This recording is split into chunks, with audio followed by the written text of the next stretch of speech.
إن الحمد لله نحمده ونستعينه ونستغفره ونعوذ بالله من شرور أنفسنا ومن سيئات أعمالنا من يهده الله فلا مضل له ومن يضلله فلا هادي له وأشهد أن لا إله إلا الله وحده لا شريك له وأشهد أن محمدا عبده ورسوله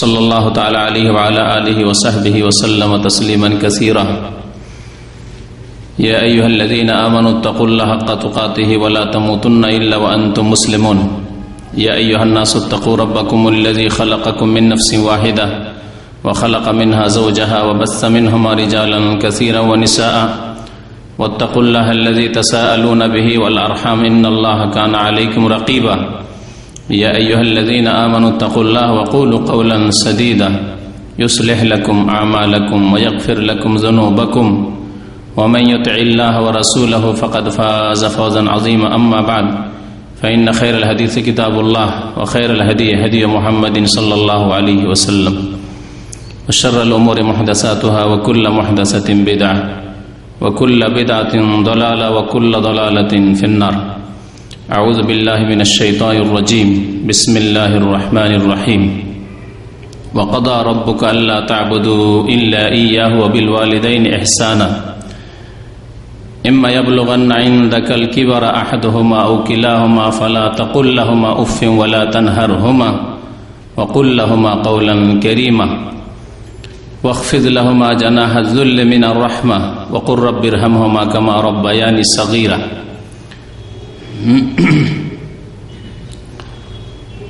মহান আল্লাহর সমস্ত প্রশংসা যে আল্লাহ পাক রব্বুল আলামিন আমাদেরকে সৃষ্টি করেছেন এবং আমাদেরকে যেমন ইবাদত বন্দেগীর আদেশ দান করেছেন তেমনি আল্লাহর সৃষ্টিদের সাথে আল্লাহর মখলুকদের সাথে সৎ ব্যবহারের আদেশ প্রদান করেছেন। দরুদ ও সালাম নাযিল হোক নবী মুহাম্মদুর রাসূলুল্লাহ সাল্লাল্লাহু আলাইহি ওয়াসাল্লামের প্রতি, যিনি আমাদেরকে সঠিক পথ দেখিয়েছেন। আল্লাহুম্মা সাল্লি আলাইহি আল্লাহুম্মা বারিক আলাইহি। দ্বীন ইসলাম আল্লাহর মনোনীত দিন, যে দিন আল্লাহ পাক সারা বিশ্বের সমস্ত মানুষের জন্য মনোনীত করেছেন এবং প্রত্যেক মানুষের জন্য আল্লাহ পাক দ্বীন ইসলাম কবুল করা ফরজ করেছেন। সে দ্বীন ইসলামের একটি অত্যন্ত গুরুত্বপূর্ণ বৈশিষ্ট্য হচ্ছে যে সেই দিন অন্য অন্য ধর্মের মতো নয়। অন্য অন্য ধর্মে সামান্য কয়েকটি কাজের নাম হচ্ছে তাদের ধর্ম। যারা মন্দিরে যায় তাদের মন্দিরের কিছু উপাসনার নাম হচ্ছে ধর্মকর্ম। যারা গির্জায় যায় তাদের ধর্ম তাদের গির্জার সাথে সীমিত। বাকি মানুষের সাথে আচার আচরণের ক্ষেত্রে তাদের দিনে এমন কোনো উল্লেখযোগ্য দিক নির্দেশনা নেই। পক্ষান্তরে দ্বীন ইসলাম যেমন আল্লাহ পাকের ইবাদত বন্দেগীর নাম, তেমনি আল্লাহর বান্দাদের সাথে মুআমালাত সদাচরণের নাম। অতক্ষণ কোনো মানুষ মুমিন মুসলিম হতে পারবে না যতক্ষণ তার ইবাদত সুন্দর হওয়ার সাথে সাথে তার মুআমালাত, তার আচার আচরণ, তার ব্যবহার চরিত্র সুন্দর না হবে। দ্বীন ইসলাম হচ্ছে এই দুটি বিষয়ের নাম, ইবাদত এবং মুআমালাত। মোবাইলগুলি বন্ধ করে দিবেন। আল্লাহ পাক রব্বুল আলামিন প্রত্যেক মানুষের সাথে সদাচরণ করতে বলেছেন, তবে আল্লাহ পাকের হকের পরে যাদের সাথে সদ্ব্যবহার করতে বলা হয়েছে, সদাচরণ করতে বলা হয়েছে, ভালো আচরণ করতে বলা হয়েছে, তারা হচ্ছেন মাতা পিতা। আজকে দীর্ঘদিন পরে মাতা পিতা সম্পর্কে আপনাদের সামনে কোরআন এবং হাদিসকে সামনে রেখে কিছু আলোচনা করতে চাই। দীর্ঘদিন আগে এই সম্পর্কে একটি আলোচনা করেছিলাম, যদিও মাঝে মাঝে আনুষঙ্গিক আলোচনা চলে আসছে, কিন্তু বিস্তারিত এরকম আলোচনা দীর্ঘদিন থেকে হয়নি। আর আজকালকার জামানায় অধিকাংশ মানুষ যেমন ইবাদত বন্দেগী থেকে দূরে সরে গেছে, নামাজ থেকে দূরে সরে গেছে, তেমনি মাতা পিতার সাথে সদ্ব্যবহার থেকে দূরে সরে গেছে। মাতা পিতার হক, মাতা পিতার অধিকার, মাতা পিতার প্রাপ্য আদায় করতে গিয়ে গাফিলতিতে লিপ্ত রয়েছে। কিয়ামতের লক্ষণ আক্কা উম্মাহু ওয়া বাররা সাদিকাহ। কিয়ামত যখন নিকটবর্তী হবে তখন মায়ের নাফরমানি করবে, মাতা পিতার বিরুদ্ধাচরণ করবে, তাদেরকে কষ্ট দেবে, তাদের সাথে দূরত্ব হয়ে যাবে। ওয়া বাররা সাদিকাহ, বন্ধুকে নিকটবর্তী বানিয়ে নেবে, বন্ধুর সাথে সুন্দর আদান প্রদান, বন্ধুর সাথে খাতির, বন্ধুর সাথে খাওয়া দাওয়া, বন্ধুর জন্য খরচ করা। আজকে দেখুন কত মানুষ রয়েছে যাদের প্রত্যেক দিন বুফিয়াই, প্রত্যেক দিন হোটেলে বা চায়ের দোকানে গিয়ে বন্ধু বান্ধবের সাথে কত টাকা খরচ হয়। যদি মাসিক হিসাব করা যায় দেখা যাবে যথেষ্ট পয়সা খরচ করে, কিন্তু মাতা পিতার জন্য মাসে কত টাকা পাঠায়, বিশেষ করে বিবাহ শাদী হয়ে যাওয়ার পরে, যখন এক শ্রেণীর পুরুষদের লাগাম ধরে তাদের স্ত্রীরা টানতে থাকে, খবরদার খবরদার, টাকা পয়সা এত খরচ করবে না, টাকা পয়সা দিবে না বাপ মা গিয়ে। ওই সময় অবস্থা পরিবর্তন হয়ে যায় অধিকাংশ মানুষের। আমরা হিসাব করি না যে আমাদের পকেট খরচ, যেটাকে বলে আমাদের দেশের ভাষায় পকেট খরচ, চায়ের দোকানের বিল কত আসে, আর যারা হারাম খায়, সিগারেট পান করে, জর্দা খায়, তাদের আবার হারাম খাওয়ার বিল কত আসে, আর মাতা পিতার খেদমতের সেবায় কত খরচ করি। এই হিসাবগুলি আমরা অনেকেই করি না। মাতা পিতার সেবা, মাতা পিতার সাথে সদ্ব্যবহার এত গুরুত্বপূর্ণ বিষয় শরীয়তের, দিনের, এবং দিনের একটি অত্যন্ত সুন্দর বৈশিষ্ট্য দিনে ইসলামের। যেই বৈশিষ্ট্যটিকে যদি আমরা অমুসলিমদের সামনে তুলে ধরতে পারি, আমাদের কথার মাধ্যমে, আমাদের বক্তব্যের মাধ্যমে, আমাদের লিখনের মাধ্যমে, এবং সবচাইতে বড়, সবচাইতে আগে আমাদের আচার আচরণের মাধ্যমে, বাস্তবে যদি আমরা আমাদের প্রতিবেশী অমুসলিমদেরকে দেখিয়ে দিতে পারি যে আমরা মুসলিম হিসাবে মাতা পিতার সাথে কেমন সুন্দর আচরণ করি, কেমন সদ্ব্যবহার করি, কেমন তাদের খেদমত করি, পক্ষান্তরে অমুসলিমদের কাছে সে আদর্শ পাওয়া যায় না। এই বিষয়টি যদি আমরা ফুটিয়ে তুলতে পারি তাহলে বলতে হবে না যে ইসলাম কবুল করে নাও, বলতে হবে না যে ইসলাম সত্য ধর্ম গ্রহণ করে নাও, বলতে হবে না। বিনা বলাতেই তারা স্বেচ্ছায় খুশি হয়ে ইসলাম কবুল করবে এবং জান্নাতের পথ ধরবে। এইভাবেই সাহাবাই কেরাম, সালাফে সালেহিন, তাবেঈন কেরাম, আইম্মাই কেরাম ইসলামের দাওয়াত দিয়েছেন। জবান দিয়ে দাওয়াত দেওয়ার চাইতে গুরুত্বপূর্ণ বিষয় হচ্ছে অমুসলিমদেরকে, যাদের কাছে সঠিক দিন পৌঁছেনি, যারা বিভ্রান্তির শিকার হয়ে রয়েছে, যারা পাপে লিপ্ত রয়েছে, তাদেরকে আখলাক, চরিত্র, ব্যবহার দিয়ে ইসলামের দাওয়াত দেওয়া। আল্লাহ পাক রব্বুল আলামিন কোরআনে কারীমে মাতা পিতার সম্পর্কে কয়েকটি সূরায় বিভিন্নভাবে উল্লেখ করেছেন তাদের হকের কথা। মহান আল্লাহ ইরশাদ করেছেন সূরা বনী ইসরাঈলে, সূরা বনী ইসরাঈল আয়াত নম্বর 23। মহান আল্লাহ ইরশাদ করেছেন ওয়া কাদা রাব্বুকা আল্লা তা'বুদু ইল্লা ইয়াহু ওয়া বিল ওয়ালিদাইনি ইহসানা। এই আয়াত, এতে বিস্তারিত আল্লাহ পাক রব্বুল আলামিন বর্ণনা করেছেন মাতা পিতার সেবা এবং মাতা পিতার সাথে যে খারাপ আচরণগুলি করা যাবে না, যেগুলি করলে তাদেরকে কষ্ট দেওয়া হবে, এবং তাদের যে কোনো রকমের চরিত্র যা দিয়ে কষ্ট পান তারা, তা থেকে তোমাকে বিরত থাকতে হবে। আল্লাহ পাক রব্বুল আলামিন এই শিক্ষা আমাদেরকে দিয়েছেন। এছাড়াও মাতা পিতার সেবা এত গুরুত্বপূর্ণ বিষয় শরীয়তে যে আল্লাহ পাক রব্বুল আলামিন সূরা বাকারায় তার কথা উল্লেখ করেছেন, সূরা নেসায় উল্লেখ করেছেন, সূরা আনকাবুতে উল্লেখ করেছেন, সূরা লুকমানে আল্লাহ পাক উল্লেখ করেছেন, সূরা আহকাফে আল্লাহ পাক উল্লেখ করেছেন। আমি এই আয়াতগুলি সংক্ষেপে হলেও আপনাদের সামনে পেশ করার চেষ্টা করব। আর আজকে মাতা পিতা সম্পর্কে আলোচনা হয়তো শেষ হবে না, আগামী সপ্তাহ বাকিটা ইনশাআল্লাহ তাআলা কমপ্লিট করব। মহান আল্লাহ ইরশাদ করেছেন সূরায়ে বনী ইসরাঈল, সূরাতুল ইসরা, ওয়া কাদা রাব্বুকা, আল্লাহ পাক রব্বুল আলামিনের ওয়াকাট্টু আদেশ, আল্লাহ পাকের ফয়সালা। কি ফয়সালা? আল্লাহ তা'বুদু ইল্লা ইয়াহু, তোমরা একমাত্র তাঁর ইবাদত বন্দেগী করবে, আল্লাহ পাকের ইবাদত ছাড়া আর কারো ইবাদত করবে না। আল্লাহকে সেজদা করা ছাড়া আর কাউকে সেজদা করবে না। আল্লাহ পাকের নিকট দোয়া করা ছাড়া অন্য কারো কাছে দোয়া করবে না। আল্লাহ পাক রব্বুল আলামিনকে রিজিক দাতা ছাড়া অন্য কাউকে রিজিক দাতা ভাববে না। আল্লাহ পাক রব্বুল আলামিন ছাড়া অন্য কাউকে রোগের আরোগ্যদাতা ভাববে না। আল্লাহ পাক রব্বুল আলামিন ছাড়া কেউ তোমার হায়াতের মালিক নয়, মওতের মালিক নয়, তোমার রিজিকের মালিক নয়, তোমার জীবনের মালিক নয়। সুতরাং সমস্ত ইবাদত বন্দেগী এক আল্লাহ পাক রব্বুল আলামিন হইতে হবে। এমন নয় যে অসুখ হয়েছে, বালা মুসিবত এসেছে, ছেলে মেয়ে হয় না, চলে গেলাম মাজারি দিয়ে শিরক করে ইমান হারিয়ে চলে আসলাম, আর সমান হয়ে গেলাম ওইসব অমুসলিমদের যারা পুতুলের পূজা করে। কোনো পার্থক্য থাকলো না।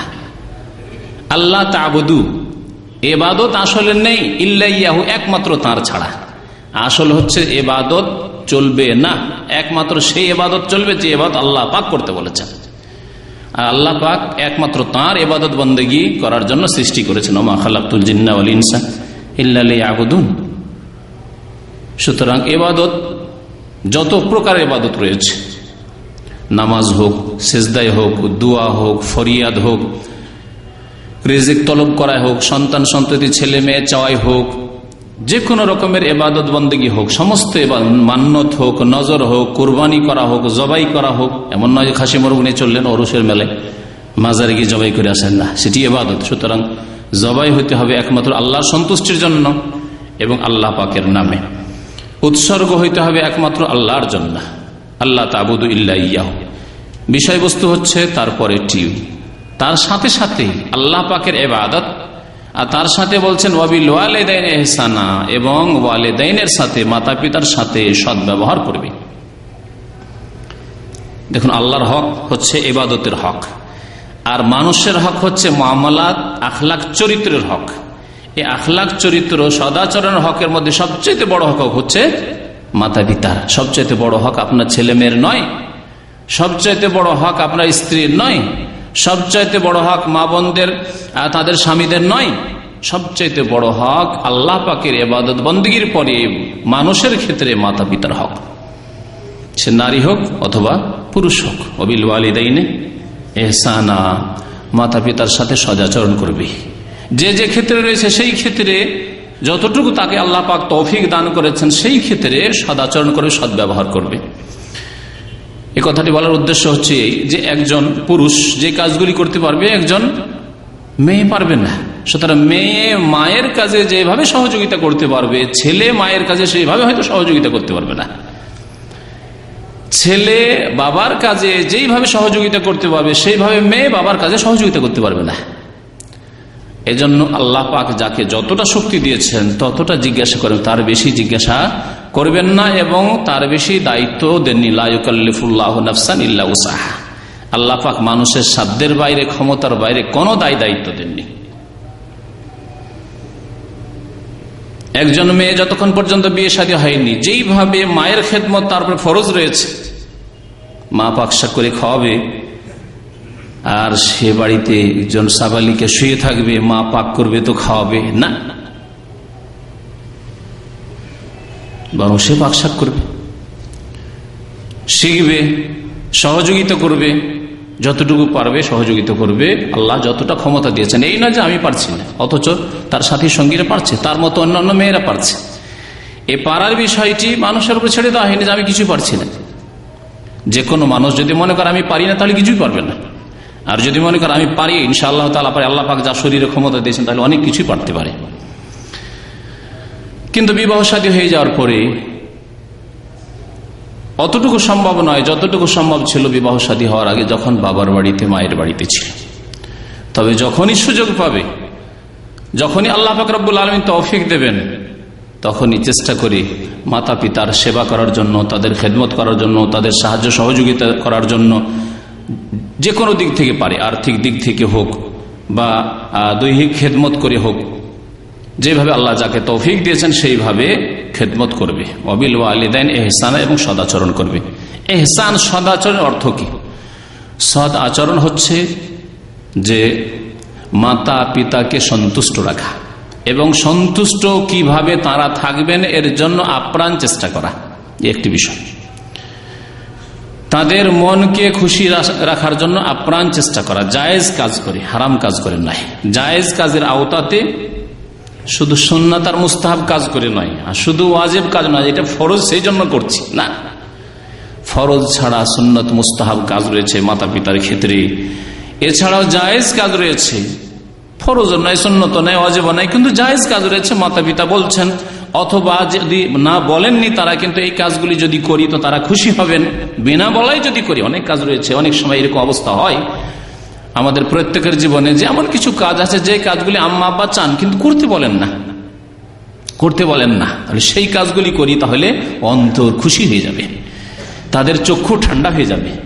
রব্বানা হাব লানা মিন আজওয়াজিনা ওয়া যুররিয়াতিনা কুররাতা আয়ুন ওয়াজআলনা লিল মুত্তাকিনা ইমামা। তাহলে এই সন্তান, এই সন্ততি, এই ছেলে মেয়ের চক্ষুর কি হবে? জি, চক্ষু ঠান্ডা করবে। তাদেরকে দেখলে, তাদের সাথে কথা বললে, তারা সামনে আসলে, তাদেরকে পেলে চক্ষু ঠান্ডা হবে, কুররাত আয়ুন। এইরকম ছেলে মেয়ে আল্লাহ পাক কামনা করতে বলেছেন। রব্বানা হাব লানা মিন আজওয়াজিনা ওয়া যুররিয়াতিনা, আল্লাহ আমাদেরকে এমন স্ত্রী, এমন স্বামী, এমন ছেলে মেয়ে দান করো, কুররাত আয়ুন, যাদেরকে পেয়ে চক্ষু ঠান্ডা হয়। বহু উদাহরণ হতে পারে, একটি উদাহরণ দিচ্ছি। আজকালকার জামানার ছেলেরা অনেক সময় এগুলি খেয়াল করে না। বাজার থেকে আসছেন, মাল সামান আছে গাড়িতে, গাড়ি থেকে আব্বা ছেলে মেয়েদেরকে বলছে না, নিজে আব্বা হাতে করে তোমরা চলো, ওদের মায়া করছে, যা করে আরাম করুক, আমি উঠাই। আব্বা নিজে হাতে উঠিয়ে নিয়ে, মা নিজে হাতে উঠিয়ে নিয়ে সব মাল সামান গুলি নিয়ে উঠিয়ে যাচ্ছে, ঘরে ঢুকছে।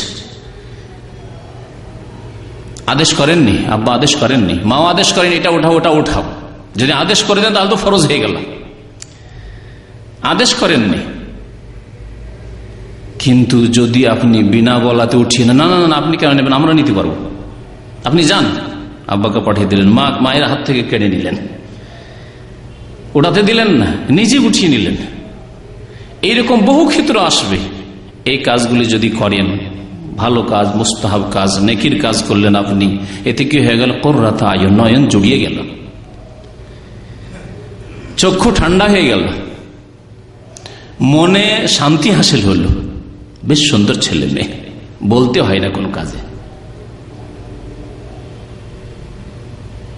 বাড়িতে শাকসবজি নেই, বাড়িতে তো এই তরকারি ব্যবস্থা নেই, বলার প্রয়োজন নেই, আপনি খোঁজ খবর রাখেন, খোঁজ নিজে থেকে নিচ্ছেন, আপনি নিজে থেকে নিয়ে চলে আসলেন। আম্মা আব্বা বলবে যে আমার কাছে টাকা পয়সা নেই, দুধ খাওয়ার ইচ্ছা হয়, এই ইচ্ছা হয়, সেই ইচ্ছা হয়, না দিতে হবে, তাদের পকেট খরচ রয়েছে। আমরা কত টাকা খরচ করছি নিজে, তাদের দৈনিক দুধ খেলে কত টাকা লাগতে পারে মাসে, সুতরাং নিজে থেকে আপনি দিচ্ছেন, মন খুশি হয়ে যাবে। এগুলি হচ্ছে অবিল ওয়ালিদাইনে এহসান। এহসান শব্দের অন্তর্ভুক্ত। এহসান শব্দের অন্তর্ভুক্ত যেমন ইতিবাচক যেগুলি ভালো কাজ, যেগুলিতে আম্মা আব্বা খুশি হয়ে যান, সেগুলি করতে হবে, তেমনি যেগুলি নেতিবাচক কাজ, যেগুলি করলে বা যেগুলি বললে, কথাই হোক বা কাজ হোক, অসন্তুষ্ট হয়ে যাবেন, অথবা মনে কষ্ট হবে, আক্ষেপ হবে, আফসোস হবে যে হাই এইরকম, অথবা কেমন লাগবে তাদেরকে,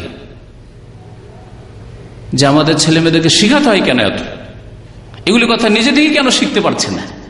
হয়তো মনে বেশি কষ্ট নিচ্ছেন না, কিন্তু মাঝে মাঝে চিন্তা করছেন যেগুলি কথা আবার শিখাইতে হয় কেন ধরে ধরে, সেগুলি থেকে বেঁচে থাকতে হবে। এ হচ্ছে অবিল ওয়ালিদাইনে ইহসানা, মাতা পিতার সাথে সদাচরণ করা। বিশেষ করে যখন তারা বার্ধক্যে পৌঁছে যান, যখন তারা অপরের উপর নির্ভরশীল হয়ে পড়েন, যখন অপরের সাহায্য ছাড়া চলাফেরা মুশকিল হয়ে যায়, শারীরিক দিক থেকে হোক অথবা আর্থিক দিক থেকে হোক, চিকিৎসার ক্ষেত্রে নিজের পকেটে টাকা পয়সা নেই, এখন আর টাকা পয়সা আয় উপার্জন করতে পারেন না আব্বা, যে তিনি নিজের জন্য খরচ করবেন, আপনার আম্মার জন্য খরচ করবেন, তার কাছে পয়সা নেই। এইরকম সময় চলাফেরা করতে অসুবিধা হচ্ছে, বেশি কথা বলতে অসুবিধা হচ্ছে, মেহনত করতে অসুবিধা হচ্ছে। আল্লাহ পাক রব্বুল আলামিন বিশেষ করে সেই সময়ের কথা উল্লেখ করেছেন, ইম্মা ইয়াবলুগান্না ইনদাকাল কিবারা আহাদুহুমা আও কিলাহুমা। এবং ভাগ্যবান ওই সব ভাইরা যারা মাতা পিতাকে বৃদ্ধ অবস্থায় পেল, ভাগ্যবান তারা। তাদের কাছে জান্নাত পাওয়ার ভালো একটি সুযোগ চলে আসলো। অতীতের গুনাহ খাতা আল্লাহর কাছ থেকে মার্জনা করাবার ভালো একটি সুযোগ চলে আসলো। ইম্মা ইয়াবলুগান্না ইনদাকাল কিবার, যদি তোমাদের কাছে বার্ধক্যে গিয়ে তাদের দুইজনে অথবা একজনে, আহাদহুমা আও কিলাহুমা, তাদের একজন হয়তো আব্বা বৃদ্ধ হয়ে গেছেন, অবশ্যই পেলেন, একজনকে পেলেন, একজন হয়তো আগেই মারা গেছে, আও কিলাহুমা অথবা দুইজনকে পালেন বৃদ্ধ অবস্থায়, ফালা তাকুল লাহুমা উফ, আল্লাহ বলছেন এই বৃদ্ধ অবস্থায় উফ শব্দ বলিও না, বিরক্তি সূচক কোন কথা বলিও না। উফ বলে আল্লাহ পাক রব্বুল আলামিন যে কোনো বিরক্তি সূচক কথার দিকে ইঙ্গিত করেছেন। এই না যে শুধু উফ বলবেন না, বাকি হেই আর হই, দূর। এক এক অঞ্চলের এক এক রকমের ভাষা আছে, বিরক্তি প্রকাশ করার বিভিন্ন ভাষা আছে, বিভিন্ন অঞ্চলের বিভিন্ন ভাষায়, আরবি ভাষায় আলাদা আছে, উর্দু ভাষায় আলাদা আছে, বাংলা ভাষায় আবার এক এক অঞ্চলের এক এক রকমের বিরক্তি প্রকাশ করার তরিকা আছে। সবগুলি থেকে বিরত থাকবেন আপনি। ফালা তাকুল লাহুমা উফ, তাদের জন্য বিশেষ করে এই অবস্থায় কেন বললেন? একটি কারণ হচ্ছে তার যে বার্ধক্যে সাধারণত কথা বলতে গিয়ে অনেক সময় এমন কথা বলে ফেলেন যেটি হয়তো যুক্তিসঙ্গত নয়। আমাদের দেশে একটি আঞ্চলিক কথা আছে, গাছ পাকলে সার আর মানুষ পাকলে ছারখার। মানুষ পেকে গেলে, বয়স বেশি হলে ছারখার হয়ে যায়, তখন কথা বলা ঠিক থাকে না অনেক সময়। তো এমন কিছু কথাবার্তা হয়তো বলছেন বার্ধক্য 60-70 বছরের মাতা পিতা, যেগুলি আপনাকে যুক্তিসঙ্গত মনে হচ্ছে না, ভালো লাগছে না, তখন আপনি হেই কি বলেন আপনি, ওফ এইসব কথাবার্তা বলেন না। কখনো বিরক্তি প্রকাশ করবেন না।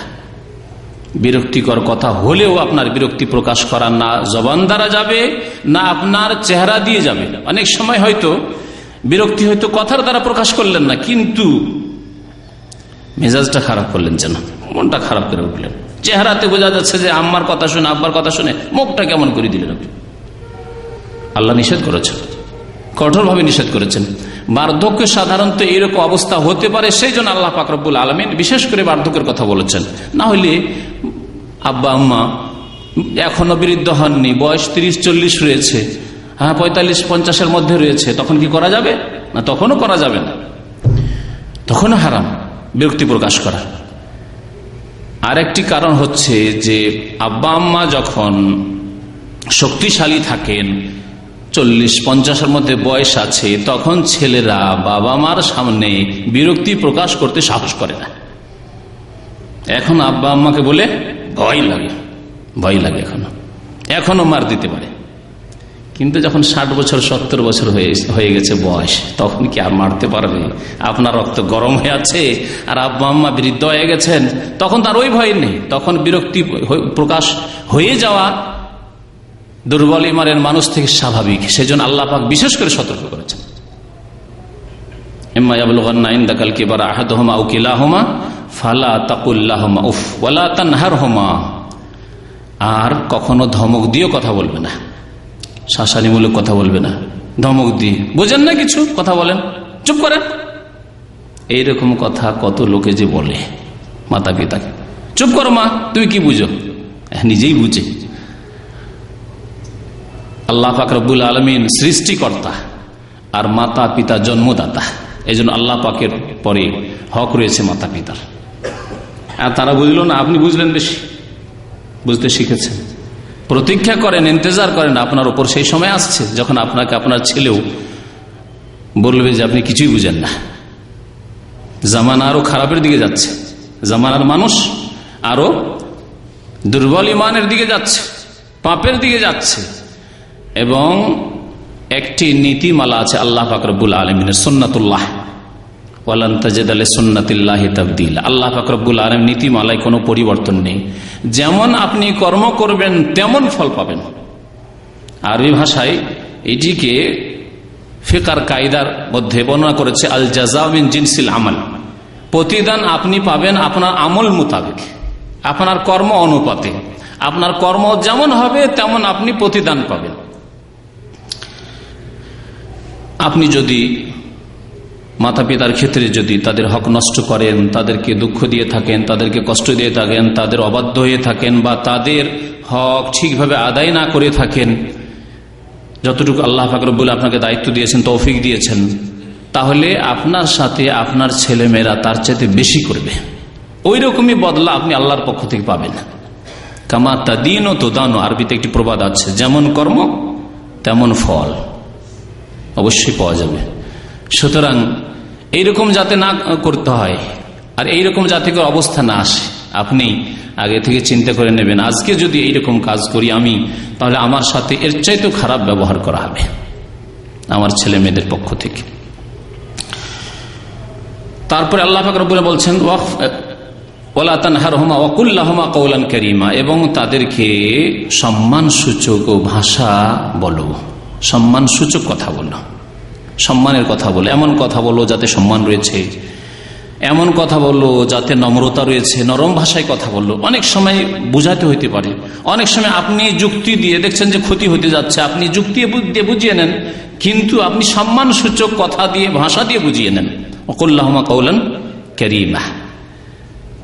আল্লাহ পাক তারপরে বলছেন ওয়াকফিদ লাহুমা জানাহা যুল্লি মিনার রাহমাহ, তাদের জন্য তোমার বিনয়ের ডানাকে ঝুঁকিয়ে দাও, অর্থাৎ তুমি তাদের সামনে বিনয়ী হও, উদ্ধত প্রকাশ করিও না, নিজেকে বড় মনে করিও না। বিশেষ করে ছেলেরা, মেয়েরা যখন বেশি শিক্ষিত হয়ে যায়, আজকাল জামানা হচ্ছে শিক্ষার যুগ, মা হয়তো একেবারে নিরক্ষর, সই করতে জানে না, বাবা হয়তো প্রাইমারিও পাশ করেনি, হ্যাঁ, বা মাদ্রাসে পড়লে কোরআনটাই কোন রকম টেনে টেনে পড়তে পারে, আর আপনি হয়ে গেছেন বড় আলেম হয়ে গেছেন, বড় কারি হাফেজ হয়ে গেছেন, অথবা বড় ডাক্তার ইঞ্জিনিয়ার হয়ে গেছেন, মাস্টার ডিগ্রি করেছেন, এইরকম অবস্থায় বিশেষ করে প্রফেসর লেকচারার হয়ে গেছেন, টিচার হয়ে গেছেন, সরকারি চাকরি পেয়ে গেছেন।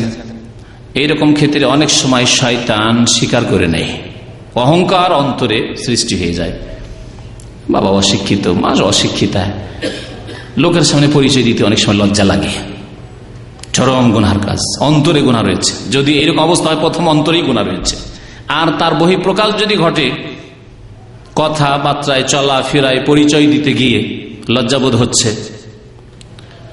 আব্বা বলতে কেমন লাগছে যেন, একজন চাষি আর আমি হচ্ছি এত শিক্ষিত মানুষ, কি করে আব্বা বলে ডাকবো গ্রামে, শোনেন, এইভাবে হয়তো বলছেন, শোনো আব্বা নাই। অনেক লোক এরকম রয়েছে, আমার চোখে এক দুটো এরকম দেখা রয়েছে, সারা জিন্দেগি ভরে আব্বা বলেনি, মৃত্যুর সময় তারা বলছে বাবা একবার আমাকে আব্বা বলো, বলাতে পারেনি, গ্রামের লোক বলাতে পারেনি। সুবহানাল্লাহ। তো আল্লাহ পাক বলছেন যে বিনয়ী হও তুমি, ওয়াকফিদ লাহুমা জানাহা যুল্লি মিনার রাহমাহ, দয়ার সাথে তোমার বিনয়ের ডানা তুমি ঝুঁকিয়ে দাও। ওয়াকুর রব্বির হামহুমা কামা রাব্বায়ানি সগীরা, এবং বলো রব্বির হামহুমা, দোয়া বলো। আল্লাহ পাক দোয়া শিখিয়েছেন, এখানে একটি দোয়া শিখিয়েছেন আল্লাহ পাক রব্বুল আলামিন। আরো কোরআনে কারিমে দোয়া শিখিয়েছেন, রব্বিগফিরলি ওয়া লিওয়ালিদাইয়া ওয়া লিল মুমিনিনা ইয়াওমা ইয়াকুমুল হিসাব। নূহ আলাইহিস সালামের দোয়া রয়েছে, রব্বিগফিরলি ওয়া লিওয়ালিদাইয়া ওয়া লিমান দাখালা বাইতিয়া মুমিনান ওয়া লিল মুমিনিনা ওয়াল মুমিনাত ওয়া লা তাজিদিল যালিমিনা ইল্লা তাবারা। কোরআনে কারিমে এইভাবে মাতা পিতার জন্য আল্লাহ পাক বিভিন্ন জায়গায় দোয়া শিখিয়েছেন, রব্বিগফিরলি ওয়া লিওয়ালিদাইয়া, আল্লাহ আমাকে মাফ করে দাও এবং আমার মাতা পিতাকে মাফ করে দাও। মার্জনার দোয়ার চাইতে বড় দোয়ার কিছুই হতে পারে না, কারণ ভুল ত্রুটি হওয়া স্বাভাবিক, আর যদি ভুল ত্রুটি হয়ে থাকে, মার্জনা হয়ে যায়, তাহলে জান্নাত ইনশাআল্লাহ পাওয়া যাবে। ভুল ত্রুটি হয়েছে, কিন্তু যদি মাফ হয়ে যায় তো আশা করা যায় যে জান্নাত আল্লাহর রহমতে অবশ্যই পাওয়া যাবে, কারণ মাফ হয়ে গেছে। আল্লাহ পাক এখানে দোয়া শিখাচ্ছেন কি, রব্বির হামহুমা, দুনিয়ার ক্ষেত্রেও আর আখিরাতের ক্ষেত্রেও এই দোয়া, রব্বির হামহুমা, আল্লাহ মাতা পিতার ওপর, আমার আম্মা আব্বার ওপর দয়া করো, কামা রাব্বায়ানি সগীরা, ওইভাবে দয়া করো যেইভাবে তারা দয়া করে আমাদের শৈশবে, বাল্য জীবনে আমাদের লালন পালন করেছেন। কামা রাব্বায়ানি সগীরা, এই কামা রাব্বায়ানি সগীরার উপর আপনি গবেষণা করেন দেখি, যেটি আজকে করলে তাতেই শেষ হয়ে যাবে। সুতরাং সেই কথাগুলি না বলে আপনাকে নিজেই চিন্তা করতে বলছি। প্রত্যেকে নিজে নিজে চিন্তা করেন, যেমন আমার শৈশবে, বাল্য জীবনে, ছোট জীবনে যখন আমি একদিনের ছিলাম, 2 দিনের ছিলাম, 10 দিনের ছিলাম, 6 মাসের ছিলাম, 1 বছরের ছিলাম, 2 বছরের ছিলাম, 3 বছর, 5 বছরের ছিলাম, তখন কেমন ভাবে তাঁরা মাতা পিতা আমাদের লালন পালন করেছেন। ছোটকালের কথা তো ছাড়েন, যখন আপনি যদি সারা রাত না ঘুমান, পেরেশান, পেটে ব্যথা করছে, বলতেও পারছেন না, শুধু কান্না করছে, সারা রাত মা বাবা জেগে বসে আছে, 2 জনে জেগে বসে আছে, কি হয়ে গেছে আমার ছেলে।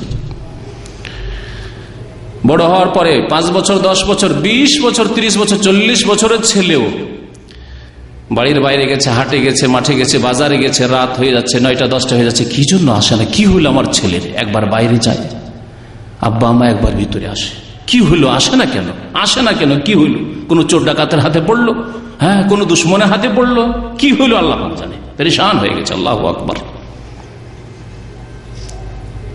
যখন এইরকম বয়সে পৌঁছিবেন, যখন আপনার সামনে আপনার ছেলে মেয়েরা হবে, তখন উপলব্ধি করতে পারবেন। তা আল্লাহ পাক রব্বুল আলামিন এই উপলব্ধির কথা কোরআনে কারীম উল্লেখ করেছেন। সূরা আহকাফে আল্লাহ পাক রব্বুল আলামিন এই কথা উল্লেখ করেছেন। ওখানে আল্লাহ পাক মাতা পিতার সেবার কথা উল্লেখ করেছেন। তারপরে বলছেন যে হাত্তা ইযা বালাগা আশুদ্দাহু ওয়া বালাগা 40 সানা, মাতা পিতার সেবার আল্লাহ আদেশ করেছেন, ওয়াবিল ওয়ালিদাইনি ইহসানা। তারপরে বলছেন যে একজন মানুষ যখন যৌবনে পৌঁছে যায়, বালাগা আশুদ্দাহ, যৌবনে পৌঁছে যায়, তাফসীরকারগণ বলছেন যে যৌবনে পৌঁছে যায়, যৌবন যদিও হয়তো 14 বছর 15 বছরে চলে আসতে পারে, কিন্তু অনেক তাফসীরকার বলছেন 18 বছর বয়স, কারণ 14 বছর 15 বছর বয়সের ছেলের অনেক সময় খেয়াল থাকে না ওগুলি, কিন্তু মোটামুটি 18 বছর বয়স অনেকটা বোঝার মতো শক্তি চলে এসেছে। একটা 18 বছরের ছেলে আজকাল উচ্চ মাধ্যমিক পাশ করে নেই, 12 ক্লাস পাশ করে নেই, অনেকটাই বুঝছে, দুনিয়া সম্পর্কে যথেষ্ট মোটামুটি জ্ঞান হয়ে গেছে। তারপরে যুগটিকে ব্যাচেলার যুগ, বিয়ে ব্যাচেলার যুগ বলা হয়, সাবালক হতে চলেছে, বিদ্যার ক্ষেত্রে সাবালক হতে চলেছে, আর এমনি তো সাবালক হয়ে গেছে। তো আল্লাহ পাক বলছেন হাত্তা ইযা বালাগা আশুদ্দাহু বালাগা 40 সানা, যৌবন এসেছে, তারপরে কিছুদিন পরে ধীরে ধীরে বয়স বাড়তে বাড়তে বাড়তে বাড়তে বালাগা 40 সানা, 40 বছর বয়স হয়ে গেছে। আল্লাহ পাক 40 বছর বয়সের কথা কেন উল্লেখ করলেন? এখানে একটি রহস্য উলামায়ে কেরাম উল্লেখ করেছেন যে একজন মানুষ, একজন যুবক তার 40 বছর বয়স পর্যন্ত যদি মাতা পিতার অনুগত থাকে, মাতা পিতার যদি নাফরমানি না করে থাকে, মাতা পিতাকে যদি কষ্ট না দিয়ে থাকে, তাহলে বাকি জীবন 60 বছর 70 80 100 বছর বাঁচলেও কোনোদিন মাতা পিতাকে কষ্ট দেবে না, আশা করা যায়। কথা বাস্তব সত্য। তার ফিতরাত প্রকৃতিতে পরিণত হয়ে গেছে মাতা পিতার সেবা করার, দীর্ঘ 40 বছর বয়স পর্যন্ত আল্লাহ পাক 40 বছর কথা উল্লেখ করেছেন। এই একটি দিক। আর একটি দিক হচ্ছে যে 40 বছর বয়স হলে মোটামুটি আপনার ছেলে মেয়েরাও 10 বছর 15 বছর তো হয়েই গেছে, 10 বছর 15 বছর হতে পারে, তারও বেশি হয়ে যেতে পারে। আজকাল একটু বিলম্ব করে বিয়ে শাদী করে 25-এ বিয়ে করলেও তো মোটামুটি 15 বছরের ছেলে মেয়ে হয়ে যায়। তাহলে সামনে যখন ছেলে মেয়ে চলে এসেছে 12 বছর 14 বছর 15 বছর 18 বছরের, তখন আর আপনি এখন কোন দিকে যাচ্ছেন? অবনতির দিকে যাচ্ছেন। আপনার যৌবন এখন ফুরিয়ে যাচ্ছে, 40 বছরের পরে এখন শুরু হচ্ছে, ভাটির দিকে যাচ্ছেন এখন আপনি, এখন দুর্বল হতে যাচ্ছেন আপনি, এখন কমজোর হতে যাচ্ছেন। তখন আশা আকাঙ্ক্ষা বাড়ছে যে এই ছেলেরা যদি আমার মানুষ হয়ে যায়, এই ছেলেরা পড়াশোনা করে যদি শিক্ষিত হয়ে যায়, এই ছেলেরা যদি তাদের আচার আচরণ সুন্দর করে নেই, আদব কায়দা যদি সুন্দর হয়ে যায়, এই ছেলেরা যদি আমার গৃহস্থী, যারা গৃহস্থ মানুষ গৃহস্থীটা খুব সুন্দরভাবে করে, আর যদি জমি জায়গাগুলি সুন্দরভাবে দেখাশোনা করে, যারা শিক্ষিত, যারা লেখাপড়ার সাথে জড়িত, তারা যদি মনে করে যে আমার এই ছেলেগুলো যদি মেয়েগুলো যদি পড়াশোনা করে মানুষ হয়ে যায়, ইত্যাদি ইত্যাদি। যারা ব্যবসায়ী, এখন ছেলেদেরকে ব্যবসা লাগাতে চাই, ছেলেরা যদি আমার ব্যবসা সামলিয়ে নিতে পারে, কাজ হয়ে গেছে আমার, তাহলে আমি আরাম পেয়ে যাব। অবালাগার বাইনা সানা, 40 বছর বয়সে পৌঁছে যাওয়ার পরে তখন মুমিন বান্দার আল্লাহ পাক লক্ষণ বলছেন। মুমিন বান্দাকে কেমন করে চেনা যাবে? মাতা পিতার অনগত পরহেজগার ভালো মানুষ সদাচরণকারীদেরকে কেমন করে চেনা যাবে? তাদের এই দোয়া দিয়ে, এখানে আল্লাহ একটি দোয়া শিখিয়েছেন, দোয়াগুলি ভুলবেন না কিন্তু, 2টি দোয়া এর আগে বলেছি। এই দোয়া 40 বছর বয়সে গিয়ে একজন মুমিন মুত্তাকি আল্লাহ ভীরু মাতা পিতার ক্ষেত্রে, ছেলে মেয়েদের ক্ষেত্রে এই দোয়া করে, হাত্তা ইজা বালাগা শুদ্দাহু ওয়া বালাগা 40 সানা ক্বালা রব্বি আউজিনি। 40 বছর বয়সে এসে দোয়া করে, আল্লাহ আমাকে তৌফিক দান করো। আউজিনি মানে আমাকে শক্তি দান করো, তৌফিক দান করো, সামর্থ্য দান করো। আন আশকুরা নি'মাতাকাল্লাতী আন'আমতা আলাইয়া, যাতে করে তোমার সেই নিয়ামতের শুকরিয়া আদায় করতে পারি। অসংখ্য নিয়ামত আল্লাহ আমার উপর রয়েছে, আমার উপর নিয়ামত রয়েছে। আল্লাহ তুমি আমাকে মানুষ করেছো, আমাকে কুকুর শিরগাল করনি। আল্লাহ তুমি আমাকে মুসলিম করেছো, ঈমানের তৌফিক দান করেছো। আল্লাহ তুমি আমাকে নামাজি বানিয়েছো। আল্লাহ আমাকে তোমার ভয় দিয়েছো আমার অন্তরে। আল্লাহ তুমি আমাকে যৌবন দান করেছো, বিবাহ শাদী করলাম। আল্লাহ তুমি আমাকে স্ত্রী দান করেছো। আল্লাহ তুমি আমাকে ছেলে মেয়ে দান করেছো। ওয়াইন তাউদ্দু নি'মাতাল্লাহি লা তুহসুহা, আল্লাহর নিয়ামতকে এইভাবে এক একটি করে যদি গণনা করেন তো গণে শেষ করতে পারবেন না। আল্লাহ বলছেন লা তুহসুহা, গণে শেষ করতে পারবেন না। আল্লাহর কাছে এই 40 বছর বয়সে গিয়ে এই দুয়ার কথা আল্লাহ উল্লেখ করেছেন মুমিনের লক্ষণ হিসাবে। তাফসীর কারগণ বলছেন, সুতরাং প্রত্যেক মুমিনের 40 বছর, বিশেষ করে 40 বছরে পৌঁছে গেলে, তার আগে থেকেই শুরু করে দেন আপনি, কিন্তু বিশেষ করে 40 বছর পর, 40 বছর পৌঁছে যাওয়ার পর যাতে করে ব্যতিক্রম না হয়, বেশি বেশি এই দোয়া করেন, যে দোয়া কোরআনী দোয়া আল্লাহ পাক উল্লেখ করেছেন 40 সানা বলার পরে। 40 বছর বয়স হয়ে গেছে, এখন দোয়া করেন, 40-এর কাছাকাছি চলে এসেছেন, দোয়া করেন রব্বি আউজিনি আন আশকুরা নি'মাতাকাল্লাতী আন'আমতা আলাইয়া, আল্লাহ আমাকে তৌফিক দান করো, তোমার যে সব নিয়ামত রয়েছে সেসব নিয়ামতে যাতে করে আমি শুকরিয়া জ্ঞাপন করতে পারি, কৃতজ্ঞতা প্রকাশ করতে পারি, শুকরিয়া আদায় করতে পারি। আমার উপর যে সব নিয়ামত রয়েছে, ওয়া আলা ওয়ালিদাইয়া, আমার মাতা পিতার উপর যে সব নিয়ামত রয়েছে তার যাতে করে শুকরিয়া আদায় করতে পারি। মাতা পিতার উপর যে সব নিয়ামত রয়েছে সেই নিয়ামতের মাধ্যমে আপনি নিয়ামত ভোগ করছেন। আমি আমার ছাত্র জীবনে যখন বুঝার কিছুটা তৌফিক হইল, পারিপার্শ্বিক অবস্থা দেখে, প্রতিবেশীদের অবস্থা দেখে, দেশের গ্রামের অবস্থা দেখে, তখন আমি মাদ্রাসায় প্রায় ছাত্রদের সামনে বলতাম, আমাদের দেশের বাবার বড় ছেলেকে গৃহস্থরা চাষি বানায়, ঠিক না? গৃহস্থরা মনে করে যে বড় ছেলে যদি পড়াশোনা করে BMA পর্যন্ত, তো আমার গৃহস্থী কে দেখবে, জমি জায়গা কে দেখবে? সুতরাং বড় ছেলে সাধারণত পড়তে পারে না, পড়াশোনা করার সুযোগ সুবিধা হয় না, সামান্য কিছু পড়াশোনা করে তাকে লাঙল নিয়ে মাঠে পাঠিয়ে দেওয়া হয়, চাষে লাগিয়ে দেওয়া হয়, ঘর গৃহস্থিতে লাগিয়ে দেওয়া হয়। তো আল্লাহর শুকরিয়া আদায় করতাম যে আলহামদুলিল্লাহ, ঘর গৃহস্থী থাকলেও এমন আল্লাহ পাক রব্বুল আলামিন রাস্তা বের করে দিয়েছিলেন যে আমার আব্বা পেশাগত তিনি ছিলেন টেলার, সুতরাং তার চাষাবাদের সাথে কোনো সম্পর্ক ছিল না। আল্লাহ পাকের এটি একটি বড় নিয়ামত, অনেক নিয়ামত আছে, কিন্তু প্রথম এখানে শিক্ষা দীক্ষার ক্ষেত্রে প্রথম রাস্তা যেটি খুলছে সেটি হচ্ছে সব সময় আব্বা কাজ করছেন, তার সামনে বসে পড়াশোনা, আরবি পড়া শেষ হলো, কায়দা আম পড়া শেষ হলো, লাগিয়ে দিল বাংলা বাল্যপাঠ, না হয় বর্ণ পরিচয়, ওটা শেষ হলো ABCD, শেষ হলো মুখস্থ করো দুয়া। এই করে আমার রুটিন, সারাদিন এই রুটিন, সকাল থেকে শুরু হতো মাদ্রাসা থেকে আসার পরে, তারপরে আবার জোহর আগে একবার, আবার জোহর পর আরেকবার, আবার আসর পর, আবার মাগরিব পর এশা পর্যন্ত মসজিদের ওই মুন্সিজির কাছে যে মক্তবে পড়া হয়। কোনো সময় ছিল না, পড়াশোনা ছাড়া কোনো ডিউটি ছিল না। তো বলতাম আল্লাহর শুকরিয়া আদায় করে যে আল্লাহ পাক রব্বুল আলামিন যদি চাষাবাদ বেশি থাকতো একটু, তাহলে পড়ার সুযোগ আমার হইতো না। এটি আল্লাহর নিয়ামত। বাবার ওপর যে নিয়ামত ছিল যে পেশাগত টাকা পয়সা ইনকাম উপার্জন করতে পারেন তিনি, ঘর গৃহস্থিতে মাঠে ঘাটে যেতে হয় না, চাষাবাদে যেতে হয় না, সেই জন্য পড়াশোনার সুযোগ হয়েছে, আল্লাহর নিয়ামত। ওয়ালা ওয়ালিদাইয়া, আমার মাতা পিতার উপরে এই নিয়ামত ছিল বলেই আমি পেয়েছি। আমার মাতা পিতা শিক্ষার গুরুত্ব বুঝতেন, দিন শিক্ষার গুরুত্ব বুঝতেন, ইলমে দিনের গুরুত্ব বুঝতেন, শরীয়ত কোরআন হাদিস শিখাতে হবে, ছেলেকে নামাজি বানাতে হবে এই গুরুত্ব বুঝতেন, তাই তো আমাকে ওই রাস্তায় দিয়েছিলেন। না হলে আমার মামার আমাকে টানতো ডাক্তার ইঞ্জিনিয়ার বানাবার জন্য, আমার এক বড় চাচা ছিল, সে আমাকে ডাক্তার ইঞ্জিনিয়ার বানানোর টানাটানি করতো। এই টানা হাঁচড়ার মধ্য দিয়ে আল্লাহ পাক রব্বুল আলামিন দিনের উপর রেখেই আল্লাহ পাক দিনও দিয়েছেন, দুনিয়া থেকে আল্লাহ পাক বঞ্চিত করেনি। রব্বানা আতিনা ফিদ দুনিয়া হাসানা ওয়া ফিল আখিরাতি হাসানা ওয়া কিনা আযাবান্নার। বলুন আলহামদুলিল্লাহ। তো আল্লাহ পাক এখানে আপনার উপর নিয়ামতের কথা শুধু উল্লেখ করেনি, কি বলছেন? আউজিনি আন আশকুরা নি'মাতাকাল্লাতী আন'আমতা আলাইয়া ওয়া আলা ওয়ালিদাইয়া, আমার মাতা পিতাকে যে সব নিয়ামত দিয়েছো আল্লাহ, তারও শুকরিয়া আদায় করা তৌফিক দান করো। যে আমার মাতা পিতার মন মেজাজ দিয়েছো, আমার ছেলেকে পড়াই, আমার ছেলেকে আলেম করি, হাফেজ করি, আমার ছেলেকে চরিত্রবান করি, আমার ছেলেকে নামাজ শিখাই। কত যুবক রয়েছেন সারা জীবন চলে গেছে, যৌবন চলে গেছে, আম্মা আব্বা মাদ্রাসায় শিখতে বলেননি, কোরআন শিখতে বলেননি, দোয়া মুখস্থ করতে বলেননি, সূরা ফাতিহা পর্যন্ত মুখস্থ করতে বলেননি, আত্তায়াত দরুদ মুখস্থ করাননি। আজ 25 বছর 30 বছর বয়স, 40 বছর বয়স হয়ে গেছে, লজ্জা লাগে। এখন কি করে বলবো যে আত্তায়াত জানি না, শিখবো? কারণ মাতা পিতা এখানে গাফিলতি করেছে।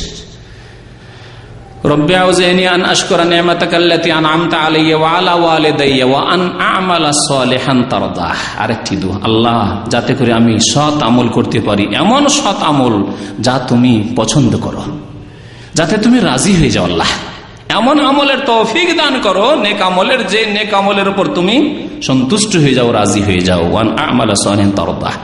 আরেকটি দোয়া ছেলে মেয়েদের জন্য, ওয়া আসলিহ লি ফি যুররিয়াতি, আল্লাহ আমার ছেলে মেয়েদেরকে সৎ বানিয়ে দাও। সুবহানাল্লাহ, কত সুন্দর দোয়া। ওয়া আসলিহ লি ফি যুররিয়াতি, একটি দোয়া শুধু, দুইটি তিনটি শব্দ, ওয়া আসলিহ লি ফি যুররিয়াতি, তিনটি শব্দ দিয়ে দোয়া। আল্লাহ আমার ছেলে মেয়েদেরকে, সন্তান সন্ততিদেরকে সৎ বানিয়ে দাও, সালেহ বানিয়ে দাও, নেক বানিয়ে দাও। আপনি যদি এই দোয়া করেন, আল্লাহকে দোয়া কবুল করবেন না? রাত্রে করছেন, দিনে করছেন, নামাজের মধ্যে করছেন, সিজদায় পড়ে আল্লাহ পাকের কাছে দোয়া করছেন, নামাজের পরে করছেন, তাহাজ্জুদে করছেন, রাত্রে করছেন, রমজান মাসে করছেন, রোজার অবস্থায় করছেন, জুমার দিনে করছেন, কত সময় এই দোয়া আপনি বারবার করতে আছেন। কখন আল্লাহ পাক কবুল করে নিয়েছে? আপনার ছেলে মেয়েগুলি সৎ হয়ে গেছে। যদি এইরকম দোয়া করে আল্লাহ পাক তৌফিক দেয় কোনো ভাইকে, অবশ্যই কোনো না কোনো দিন কবুল হয়েছে হবে। আল্লাহ পাক তাদের ছেলে মেয়েদেরকে সৎ করবে। ওয়া আসলিহ লি ফি যুররিয়াতি ইন্নী তুবতু ইলাইক, আল্লাহ তোমার দরবারে আমি তওবা করি। ওয়া ইন্নী মিনাল মুসলিমিন, আর আমি মুসলিম এ কথা আমি ঘোষণা করি, আমি আত্মসমর্পণকারী, তোমার দিন মেনে চলি। রব্বি আউজিনি আন আশকুরা নি'মাতাকাল্লাতী আন'আমতা আলাইয়া ওয়া আলা ওয়ালিদাইয়া ওয়া আন আ'মালা সালিহান তারদাহ ওয়া আসলিহ লি ফি যুররিয়াতি ইন্নী তুবতু ইলাইকা ওয়া ইন্নী মিনাল মুসলিমিন। আল্লাহ পাক এই দোয়া শিখিয়েছেন। সুতরাং এই দোয়া মুখস্থ করে নেবেন, কোরআন কারীম সূরা আহকাফের দোয়া, আর এই দোয়া বেশি বেশি পড়ার চেষ্টা করবেন। এছাড়াও আরো বহু আয়াত রয়েছে, যে আয়াতগুলি নিয়ে যদি আলোচনা করি তো যথেষ্ট সময়ের প্রয়োজন রয়েছে। একটি আয়াতে সূরা বাকারে আল্লাহ পাক রব্বুল আলামিন আয়াত নম্বর 83-তে বনি ইসরাইল মুসা আলাইহিস সালামের জাতি, বনি ইসরাইল মুসা আলাইহিস সালামের জাতি অর্থাৎ ইয়াকুব আলাইহিস সালামের বংশধর, তাদের সম্পর্কে বলছেন তাদের কাছে আল্লাহ পাক বেশ কিছু প্রতিশ্রুতি, ওয়াদা নিয়েছিলেন। মিসাক মানে অকাট্য প্রতিশ্রুতি, যে তোমাদেরকে এগুলি পালন করতে হবে। তার একটি ছিল যে মাতা পিতার তোমরা সেবা করবে। বিল ওয়ালিদাইনি ইহসান, আল্লাহ পাক বলেন ওয়াইজ আখাযনা মিসাকা বনি ইসরাঈল আল্লা তা'বুদু ইল্লাল্লাহ লা তা'বুদুনা ইল্লাল্লাহ ওয়া বিল ওয়ালিদাইনি ইহসানা। স্মরণ করো, আমি বনি ইসরাইলদের কাছে, ইয়াকুব আলাইহিস সালামের বংশধরদের কাছে, মুসা আলাইহিস সালামের জাতি বনি ইসরাইল, তাদের কাছে আমি প্রতিশ্রুতি নিয়েছিলাম যে তোমরা আল্লাহ ছাড়া কারো ইবাদত বন্দেগী করবে না। ওয়াবিল ওয়ালিদাইনি ইহসানা, এবং মাতা পিতার সাথে সদাচরণ করবে। তাহলে মাতা পিতার সাথে সদাচরণ, এটি হচ্ছে আসমানি দিনের একটি মৌলিক শিক্ষা, গুরুত্বপূর্ণ শিক্ষা।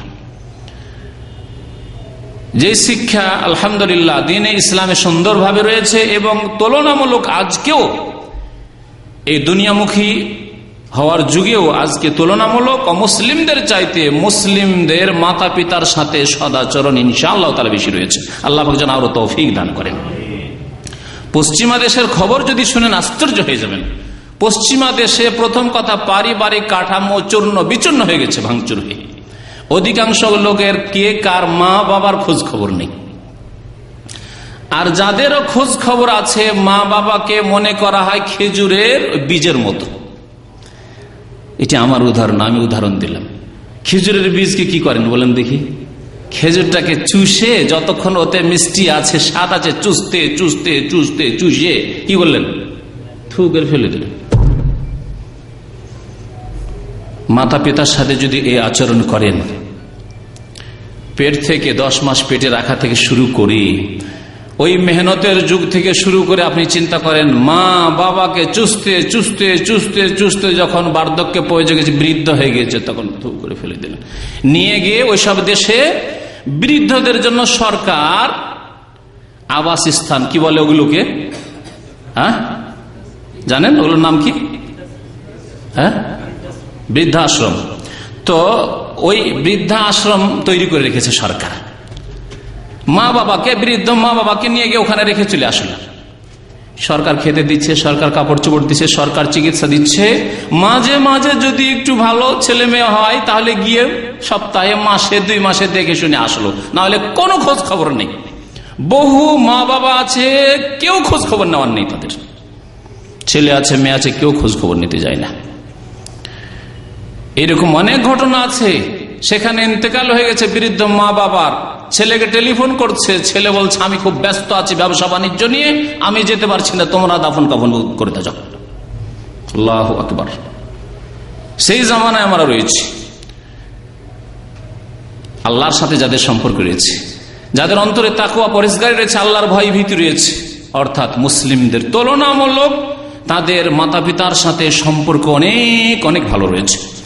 আজকে আমাদের প্রাচ্য সমাজে, অর্থাৎ মুসলিম সমাজে দেখুন, মুসলিম সমাজে বৃদ্ধ মাতা পিতাকে নাতিরা, নাতি নাতিনের বাড়ি যে রয়েছে, তারাও মনে করে বাড়ির একেবারে 1 নম্বর, দাদি, হ্যাঁ দাদা বাড়ির 1 নম্বর। এখনো তাদের ওইরকম শ্রদ্ধা আছে, কিন্তু পশ্চিমা সমাজে সেই শ্রদ্ধা নেই। এখন অকেজো হয়ে গেছে, অচল হয়ে গেছে। তাদের দিয়ে যদি, যেহেতু স্বামী স্ত্রী দুইজনে চাকরি করে, পশ্চিমা সমাজে স্বামী স্ত্রী অধিকাংশ প্রায় সবাই চাকরি করে, দুইজনে 2 জায়গায় ডিউটি করে, ছেলে মেয়েগুলিকে দেখাশোনা করবে। সুতরাং এখানে একটু ওই খেজুরের আঁটির মতো স্বাদ আছে। যদি চুষার প্রয়োজন হয় যে আমার ছেলে মেয়েগুলি দেখাশোনা করো, তোমার বৌমাও চাকরি করে আর আমিও চাকরি করি, সুতরাং ছেলে মেয়েগুলি দেখাশোনা করো, ওই আঁটি একটু চুষতে আছে যদি প্রয়োজন হয় তাহলে। আর না হলে ওটাও যদি প্রয়োজন না থাকে তাহলে নিয়ে গিয়ে ওই বৃদ্ধাশ্রমে দিয়ে চলে আসলো, থাকো, সরকারের ঘরে থাকো, ওখানে খাও দাও, আমরা তোমাদের খোঁজ খবর নেওয়ার আমাদের কাছে সময় নেই, তোমাদের পেশাব পায়খানা আমরা পরিষ্কার করতে পারবো না। আল্লাহ পাক যেন আমাদেরকে মাতা পিতার সেবার তৌফিক দান করেন, মাতা পিতার সেবার যেন সুযোগ দান করেন। আল্লাহ পাক রব্বুল আলামিন আমাদের অন্তর যেন তাকওয়া পরেজগারি দান করেন। যার যে হক আমাদের উপরে রয়েছে আল্লাহ পাক সুন্দরভাবে তা আদায় করার যেন তৌফিক দান করেন, আমিন। তো আল্লাহ পাক রব্বুল আলামিন এই আদেশের কথা উল্লেখ করেছেন। অকাট্যভাবে আল্লাহ পাক তাদের সাথে প্রতিশ্রুতি নিয়েছিলেন বনি ইসরায়েলদের সাথে, যে তোমাদের মাতা পিতার সাথে সদাচরণ করতে হবে। আল্লাহ পাক সূরা নিসা বলছেন, ওয়াবিদুল্লাহ ওয়ালা তুশরিকু বিহি শাইআন ওয়া বিল ওয়ালিদাইনি ইহসানা, আল্লাহ পাকের ইবাদত করো, তোমরা শিরক করিও না, এবং মাতা পিতার সাথে সদাচরণ করো। আয়াত নম্বর 36। আল্লাহ পাক রব্বুল আলামিন সূরা আনআমের আয়াত নম্বর 151-তে বেশ কিছু কাবিরা গুনাহ উল্লেখ করেছেন, হারাম কাজ উল্লেখ করেছেন। তার মধ্যে একটি হচ্ছে মাতা পিতার নাফরমানি করা, বিরুদ্ধাচরণ করা, মাতা পিতার নাফরমানি করা। আল্লাহ পাক বলছেন, কুল তাআলাউ আতলু মা হাররামা রাব্বুকুম আলাইকুম, হে নবী আপনি বলে দেন, তাআলাউ এসো। আল্লাহ মানব জাতিকে ডাকতে বলছেন, নবী করিম সাল্লাল্লাহু আলাইহি ওয়াসাল্লাম বলছেন যে মানব জাতিকে ডাকো, তোমার উম্মতকে ডাকো, ডেকে বলো তাদেরকে, তাআলাউ এসো, আতলু মা হাররামা রাব্বুকুম আলাইকুম, তোমাদেরকে পড়ে শোনায় যে আল্লাহ পাক তোমাদের উপর হারাম করেছেন। পড়ে শোনাই কি থেকে?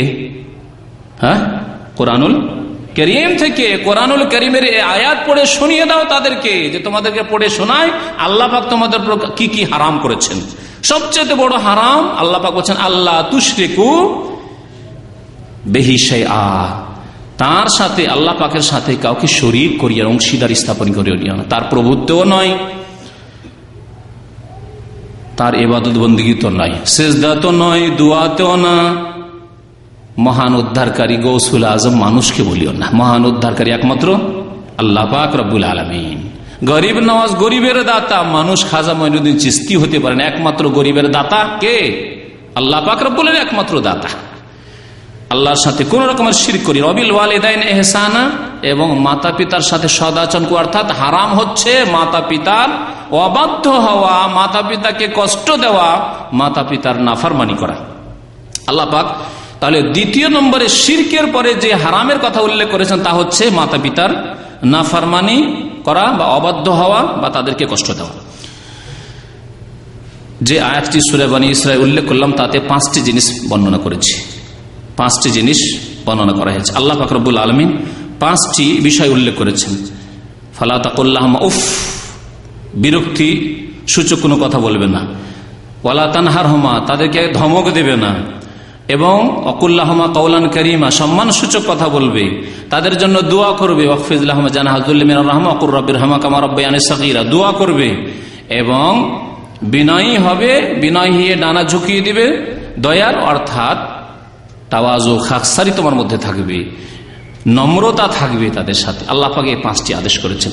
এগুলি হচ্ছে মোটামুটি ওই আদেশগুলি যেগুলি যদি মোটামুটি পালন করে একজন মানুষ, তাহলে মাতা পিতার অবাধ্য হবে না, মাতা পিতাকে কষ্ট দিবে না, মাতা পিতার নাফরমান হবে না এবং মাতা পিতার সামনে অহংকার প্রকাশ পাবে না। এছাড়া বেশ কিছু লক্ষণ রয়েছে যেগুলি ভালো লক্ষণ, যেগুলি হচ্ছে আপনার ভালো আদব কায়দার লক্ষণ। বেশ কিছু খারাপ লক্ষণ রয়েছে যেগুলি প্রকাশ করে যে আপনার মধ্যে মাতা পিতার অবাধ্যতা রয়েছে, নাফরমানি রয়েছে।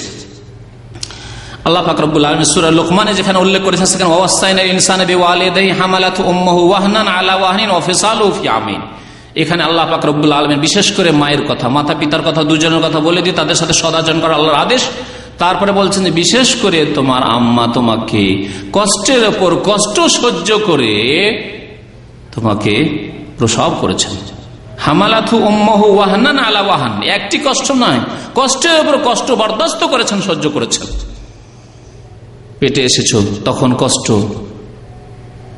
বমি শুরু হয়েছে, আল্লাহ ভালো জানে, তোমার সে অনুভূতি নেই, সেই অনুভূতি তোমার নেই যে কত কষ্ট তোমার জন্য করেছে। 3 মাস 4 মাস ধরে এই কষ্ট, 3 মাস 4 মাস এই বমি করার কষ্ট, কোনো কিছু খেয়ে পেটে রাখতে পারে না, পান করে পেটে রাখতে পারে না। তারপরে যদি ভমিটিক বন্ধ হলো, বমি বন্ধ হলো, পেট এমন ভারী হলো যে আর কষ্ট বরদাস্ত করতে পারছে না, বিভিন্ন রকমের ব্যথা, অশান্তি, ঠিকভাবে চলাফেরা করতে অসুবিধা, ঠিকভাবে খাওয়া দাওয়া করতে অসুবিধা, ঠিকভাবে শুইতে অসুবিধা, বহু রকমের অসুবিধা। ওয়াহানান আলা ওয়াহান, আল্লাহ পাক কষ্টের উপর কষ্টের কথা, একটি কষ্টের কথা আল্লাহ পাক শুধু বলেননি। আল্লাহ পাক রব্বুল আলামিন আরেকটি আয়াতে সূরা আহকাফে সেখানে আল্লাহ বলছেন হামালাতহু উম্মুহু কুরহান ওয়া ওয়াদাআতহু কুরহা ওয়া হামলুহু ওয়া ফিসালুহু 30 শাহরা। কষ্টের সাথে হামালাতহু উম্মুহু কুরহা, পেটে রাখলো, গর্ভধারণ করলো, তাও কষ্টের সাথে। ওয়া ওয়াদাআতহু কুরহা, আর যখন প্রসব করলো, ভূমিষ্ঠ হলো ছেলে মেয়ে, তখনও কষ্টের সাথে, বড়ই কষ্টের সাথে। যখন মওত সামনে নজরে আসছে, কালেমা লা ইলাহা ইল্লাল্লাহ একজন মুমিনা পড়ে নিয়েছে যে এ বাঁচতেও পারি আর নাও বাঁচতে পারি, হায়াত হতে এখানে শেষ হতে যাচ্ছে। ওয়া হামলুহু ওয়া ফিসালুহু 30 শাহরা, গর্ভধারণের সময় এবং স্তন্যদানের সময় হচ্ছে আল্লাহ পাক নির্ধারণ করেছেন 30 মাস। এই আয়াতে 2টি বিষয়কে আল্লাহ উল্লেখ করেছেন, একটি হচ্ছে গর্ভধারণ আর একটি হচ্ছে স্তন্যদান, দুধ পান করানো, দুটো মিলিয়ে 30 মাস, মানে কত বছর? 2.5 বছর। সূরা লুকমানে আল্লাহ পাক রব্বুল আলামিন বলছেন ওয়া ফিসালুহু ফি আমিন, ওখানে একটি বিষয় উল্লেখ করেছেন স্তন্যদানের। এই স্তন্যদানের সময় আল্লাহ উল্লেখ করেছেন এখানে আমিন, 2 বছর, 2 বছর আল্লাহ পাক উল্লেখ করেছেন। 2টি আয়াতের সমন্বয় করলে দেখা যায় যে 2.5 বছর আর 2 বছর, 2.5 বছর 2 বছর যদি কমিয়ে দেন তাহলে বাঁচে কত মাস? 6 মাস বাঁচে। তাহলে 6 মাস হচ্ছে সর্বনিম্ন। আলী রাদিয়াল্লাহু তাআলা অন্যান্য সাহাবায়ে কেরামরা এই আয়াত থেকে দলিল পেশ করতেন, সর্বনিম্ন গর্ভধারণের পিরিয়ড হচ্ছে, সময় হচ্ছে 6 মাস। তাহলে একটি ফিকার মাসলা এখানে শুনিয়ে দিই। আপনি বিয়ে করার পরে 6 মাসের মধ্যে, 6 মাস পরে, 6 মাস শেষ হয়েছে বা 6 মাস পুরা হয়েছে, আর আপনার ছেলে মেয়ে হয়ে গেল, তাহলে এই ছেলে মেয়ে আপনার হালাল ছেলে, অস্বীকার করতে পারেন না আপনি। আর যদি 6 মাস না হয়, 5 মাস হয়েছে, 5.5 মাস হয়েছে, 4.5 মাস হয়েছে। আজকে থেকে 12-14 বছর আগে যখন আল কাসিমে দাওয়াতি কাজ করতাম, তখন একটি কেস আসলো। ছুটি থেকে আসার 4.5 মাস পরেই ছেলে ভূমিষ্ঠ হয়ে গেছে। সুবহানাল্লাহ, 4.5 মাস পরে মাসলা জিজ্ঞেস করতে এসছে, হবে? হ্যাঁ, স্বামী স্ত্রীতে সাক্ষাৎ হলো, তার 4.5 মাস পরে ছেলে মেয়ে জন্মে গেল। অসম্পূর্ণ নয়, অসম্পূর্ণ হলে সেটা ব্যাপার ছিল আলাদা, সম্পূর্ণ কামেল ছেলে মেয়ে না, তাহলে না, এর নাসাব বংশ প্রমাণিত হবে না, হারাম ছেলে হবে। আল্লাহ পাক রব্বুল এখানে 6 মাস নির্ধারিত করে, সর্বনিম্ন, সর্ব ঊর্ধ্বে বেশি হইতে পারে, বেশিও হইতে পারে। অনেক আলেমেরা বলেছেন যে 10 মাস না, আরো বেশি হইতে পারে। তো যাই হোক, আসল বিষয়ের দিকে আসি। হামলুহু ফিসালুহু 30 শাহর হাত্তা ইযা বালাগা শুদ্দাহু ওয়া বালাগা 40 সানা। তারপরে ওই আয়াতটি তাফসীর করলাম, যেখানে 40 বছর বয়সে গিয়ে জ্ঞানী মানুষ নিজের জন্য দোয়া করে, নিজের মাতা পিতার জন্য দোয়া করে, ছেলে মেয়েদের জন্য দোয়া করে এবং তওবা করে আল্লাহর দিকে ফিরে আসে। ছেলে মেয়েদের সংশোধন হোক, ছেলে মেয়েরা সৎ হোক, এই দোয়া করে। একজন মানুষ মাতা পিতার অনুগত হওয়ার জন্য কিছু শর্ত রয়েছে। একটি শর্ত হচ্ছে যে আপনি আপনার মাতা পিতার মনের চাহিদা, কামনা, বাসনাকে বা মাতা পিতার সন্তুষ্টিকে আপনার নিজের সন্তুষ্টি, নিজের খুশি, আপনার স্ত্রীর খুশি, সন্তুষ্টি, আপনার ছেলে মেয়েদের খুশি, সারা বিশ্বের সমস্ত মানুষের খুশির ওপর প্রাধান্য দেবেন। আপনি এই কথাটিকে ব্যাখ্যা করে আপনি বুঝতে পারবেন। একটি বিষয়, এমন একটি সমস্যা আসছে, পারিবারিক সমস্যা মাতা পিতার সাথে, যেখানে দেখছেন যে আম্মা আব্বাকে খুশি করলে স্ত্রী মনক্ষুণ্ণ হয়, ছেলেমেয়েরা একটু না খুশি হয়, আর ছেলে মেয়েদেরকে স্ত্রীকে খুশি করলে আম্মা আব্বা একটু কষ্ট পায়, আম্মা আব্বা না খুশি হয়। তাহলে কি করতে হবে? বা আমার মনের একটু উল্টা হয়, আমার মনের উল্টো হয়। তাহলে সেখানে আম্মা আব্বার সন্তুষ্টিকে প্রাধান্য দিতে হবে। ওয়ায়ুসিরুনা আলা আনফুসিহিম, আল্লাহ পাক মুমিনদের, সৎ লোকদের প্রশংসা করে সূরা হাশরে বলেছেন তারা নিজের ওপর অন্যকে প্রাধান্য দেয়। অন্যকে যখন প্রাধান্য দেয়, এটি মুমিনের গুণ। তাহলে অন্যদের মধ্যে সবচেয়ে বড় হক রয়েছে মাতা পিতা, তাদের মনের কামনা বাসনাকে যদি প্রাধান্য দিতে হয়। যেমন একটি উদাহরণ দিই, আপনি বিদেশে ফ্যামিলি নিয়ে আসতে চান, পরিবার নিয়ে আসতে চান, আর আপনার আম্মা 60-70 বছরের বৃদ্ধ। আমাদের দেশে পারিবারিকভাবে বৌমারা শাশুড়ির সেবা করে, নিজের মেয়ের মতো সেবা করে। আলহামদুলিল্লাহ, শুকরিয়া আদায় করেন যে এটি সারা পৃথিবীর অন্য কোথাও হয়তো পাবেন না। উপমহাদেশ ছাড়া পশ্চিমা দেশে তো পাবেন না, অনেক এশিয়ার অনেক দেশে হয়তো পাবেন না। ওইভাবে খেদমত করেন যেইভাবে ভারত, বাংলাদেশ, পাকিস্তানের মহিলারা শ্বশুর শাশুড়ির খেদমত করে। শ্বশুর শাশুড়ির বাড়ি সমস্ত খেদমত করে, পাক শাক, ভাই বোন, এই মেহমান অতিথি, মেয়েরা আসছে, ছেলে মেয়ে নিয়ে আসছে, শ্বশুর শাশুড়ি তাদের খেদমত সব করছে, খুশির সাথে করছে। আপনি যদি ফ্যামিলি নিয়ে আসতে চান, এটা আপনার মনের চাহিদা, ফ্যামিলি নিয়ে আসুন। আপনার স্ত্রীর চাহিদা স্বামীর কাছে থাকবে, আপনার ছেলে মেয়ের চাহিদা আব্বা আম্মার কাছে থাকবে। কিন্তু আম্মা আব্বা তারা এখন চলাফেরা করতে পারেন না, তাদের খেদমতের কেউ নেই। মেয়েরা ছিল বিয়ে শাদী দিয়ে দূরে চলে গেছে, এখন আপনার স্ত্রী থাকলে খেদমত হবে। বিছানায় তাদের পেশাব পায়খানা, 60 বছর, 70 বছর, 80 বছর বয়স। এই সময় আপনার নিজের ওপর, আপনার স্ত্রীর ওপর, স্ত্রীর সন্তুষ্টির ওপর, আপনার ছেলে মেয়েদের সন্তুষ্টির উপর আপনার আম্মা আব্বার সন্তুষ্টিকে প্রাধান্য দিলেন। এটি হচ্ছে আপনার মাতা পিতার অনুগত হওয়ার একটি বড় লক্ষ্য। এরকম বহু ক্ষেত্রে পারিবারিক ক্ষেত্রে অনেক ক্ষেত্রে আসবে যেখানে আম্মা আব্বার সন্তুষ্টিকে প্রাধান্য দেওয়া। আপনি ছেলে মেয়েদের আত্মীয়তা করতে চান, মেয়ের বিয়ে দেবেন বা ছেলের বিয়ে দেবেন কোনো পরিবারে, আপনার আম্মা আব্বা বলছেন না, ওখানে বিয়ে দেওয়া আমার পছন্দ না। আপনি দেখছেন যে ছেলে শিক্ষিত, ছেলে ভালো, ঠিক আছে, সবকিছু ঠিক আছে, কিন্তু আম্মা বলছেন ওখানে দিতে হবে না। আপনার মনের চাহিদা ছেলেটা ভালো, বিয়ে দিলে ভালো হতো। আপনার স্ত্রীর চাহিদা, ছেলের সাথে বিয়ে দিয়ে দাও বা এই মেয়েটা নিয়ে আসো। আপনার ছেলে মেয়েরও চায় ওখানে বিয়ে হলে ভালো, কিন্তু না, আম্মা আব্বা শক্ত বলছে না। এবং তারা দিনদার, আল্লাহকে ভয় করে, তারা জুলম অত্যাচার করছে না। তাদের আদেশ হয়েছে, তাদের নজরে হয়তো এমন কিছু পড়েছে, যখন আল্লাহকে ভয় করে আপনার ক্ষতি তারা চায় না, আপনার ছেলে মেয়েদের ক্ষতি তারা চায় না, আপনাদের হিতাকাঙ্ক্ষী। সুতরাং আম্মা আব্বার কথাকে প্রাধান্য দিতে হবে, তাদের সন্তুষ্টিকে প্রাধান্য দিতে হবে। এরকম অনেক যুবক বিয়ে শাদীর ক্ষেত্রে আম্মা আব্বাকে ওভারটেক করে বিয়ে শাদী করে। একটি ঘটনা এই ক্ষেত্রে মনে পড়ে গেল, ঘটনা যদি আমার বলা অভ্যাস নাই, কিন্তু সংক্ষেপে শুধু ইশারা করছি। একজন মৌলভী সাহেব মানুষ বিয়ে করলো, আম্মা শক্ত হয়ে গেল যে না, ওখানে বিয়ে দেবো না। শক্ত না হয় রাজি করে না, ভালো কথা, না ওখানেই বিয়ে করবো আমি। ছেলে বলছে ওখানে বিয়ে করবো আমি, শিক্ষিত মানুষ, পড়াশোনা মানুষ, ওখানেই বিয়ে করবো আমি। আর মা বলছে না, ওখানে বিয়ে দেবো, ওই মেয়ে আমি নিয়ে আসবো না। এখানে আপনার কি করণীয়? আপনার মনের উল্টা, কিন্তু আম্মার সন্তুষ্টিকে প্রাধান্য দিতে হবে আপনাকে। সেই কাজ করলো না, বিয়ে করলো, ওভারটেক করে বিয়ে করলো। বিয়ে করার 1 বছর 2 বছর পরে সে ফ্যামিলি নিয়ে থাকতো এক বড় শহরে, আর সেখানে গিয়ে তার স্ত্রীর আল্লাহর যে আযাব, দুনিয়ার আযাব, মাতা পিতার অবাধ্য হলে আখিরাতের আযাব তো আছে। আগামী সপ্তাহে ইনশাআল্লাহ তাআলা এসব আযাবের কথা উল্লেখ করব। শুধু এই ঘটনা থেকে এতটুকু শিক্ষা নেন, এবং সত্য ঘটনা, এবং সেই আলেমকে আমি চিনি। নাম না বললে গীবত হয় না, দেশের নাম না বললে আরো গীবত হইল না। কোথাকার আল্লাহর জমিনের কোথাকার একটি ঘটনা। তো তারপরে ওই যুবতীর যে বিয়ে করে নিয়ে আসলো, আম্মার কথা শোনার বিয়ে করে নিয়ে আসলো, অবৈধ সম্পর্ক হলো প্রতিবেশীর এক পয়সাওয়ালার সাথে, অবৈধ সম্পর্ক হয়ে গেল, আউযুবিল্লাহ। শেষে একদিন জীবন থেকে মেরে দেওয়ার জন্য ওই পয়সাওয়ালা চেষ্টা করলো যে মেরে দিয়ে তার স্ত্রীকে হরণ করব। মারতে তো পারলো না, তার আল্লাহ পাক সেখানে পৌঁছে দিয়েছিল, জবাই করবে সেই সময় আল্লাহ পাক কিছু লোককে পৌঁছে দিয়ে উদ্ধার করে কোন রকম উঠিয়ে নিয়ে আসলো, কিন্তু সেই স্ত্রীকে আর রাখতে পারলো না, আর রাখতে পারলো না।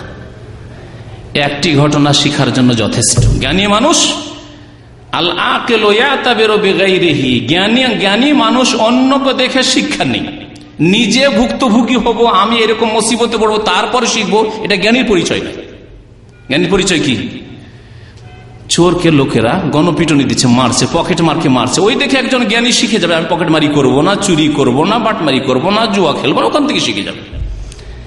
একজন মদ খেয়ে আছাড় খাচ্ছে, ড্রেনে পড়ছে, ওই ড্রেনের পচা সরা পানি খাচ্ছে, ও দেখে শিখে যাবে যে আউযুবিল্লাহ, এই সব কাজ মানুষ করে, পশুর চাইতে নিকৃষ্ট, জীবনে আমি এই কাজ করবো না। আল আকিলু ইয়াতাবিরু বিগাইরিহি, অন্যকে দেখে শিখে নাই, অন্যের ঘটনা শুনে শিখে না যে আমার জীবনে যাতে আল্লাহ না করে আমার ছেলে মেয়েদের জীবনে এরকম কিছু হয়। সুতরাং সব সময় নিজের চাহিদার উপর, নিজের স্ত্রী, নিজের ছেলে মেয়েদের চাহিদার উপর প্রাধান্য দেবে মাতা পিতার চাহিদাকে, যতক্ষণ পর্যন্ত গুনহার কাজ না হয়, যতক্ষণ পর্যন্ত পাপের কাজ না হয়। গুনহার কাজ যদি হয়, একটি উদাহরণ দিই, শিরকের উদাহরণ। আল্লাহ পাক কোরআনে যে ক্ষেত্রে সতর্ক করেছেন,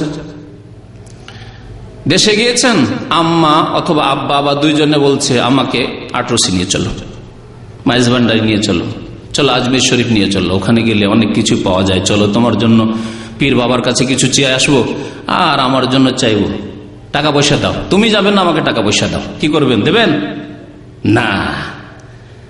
স্বয়ং আল্লাহ পাক নিষেধ করেছেন, সূরা লোকমানে আল্লাহ পাক রব্বুল ইরশাদ করেছেন, ওয়াইন জাহাদাকা আলা আন তুশরিকা বিমা লাইসা লাকা বিহি,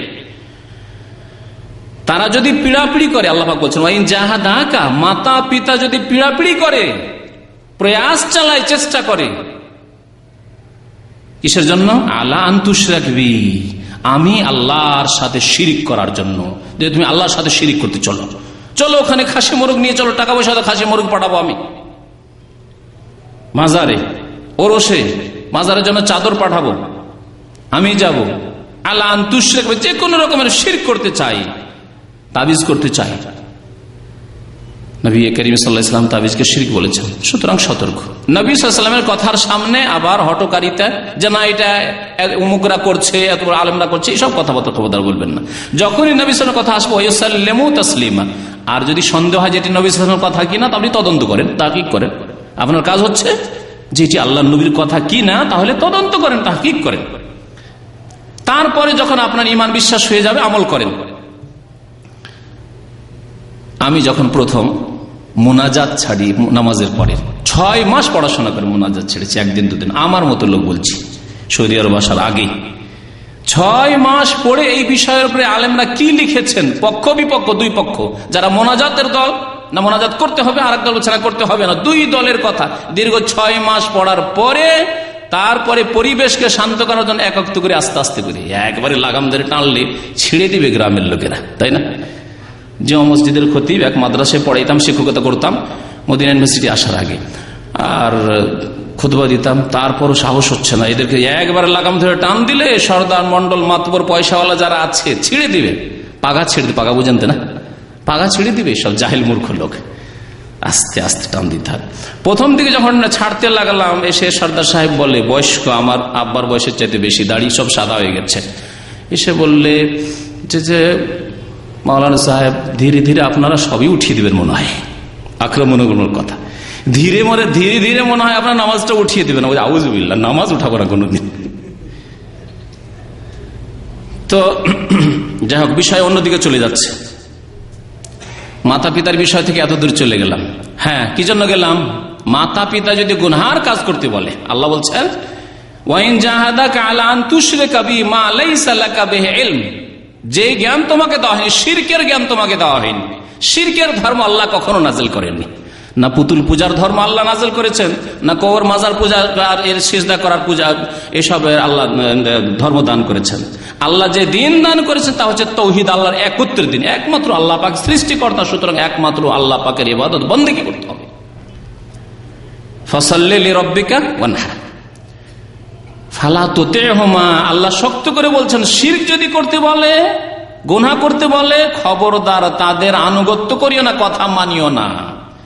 কথা মানবেন না তাহলে কি বেয়াদবি করবেন? তাদেরকে কষ্ট দেবেন, তাদেরকে ধমক দেবেন। জাহেল মূর্খ বলবেন বাবা মাকে, মূর্খ জাহেল, কিছুই জানেন না, আমাকে শিরক করাবেন, নিজেও জাহান্নামে যাবেন না, এরকম না। ওয়ালা তানহারহুম, আল্লাহ বলছেন না, শক্ত ভাষায় নয়। আল্লাহ তারপরে বলছেন ফালা তুতি'হুমা বলার সাথে সাথে ওয়াসাহিবহুমা ফিদ দুনিয়া মারুফা, তবে পার্থিব জীবনে তাদের সাথে সদ্ব্যবহার করে জীবন যাপন করা।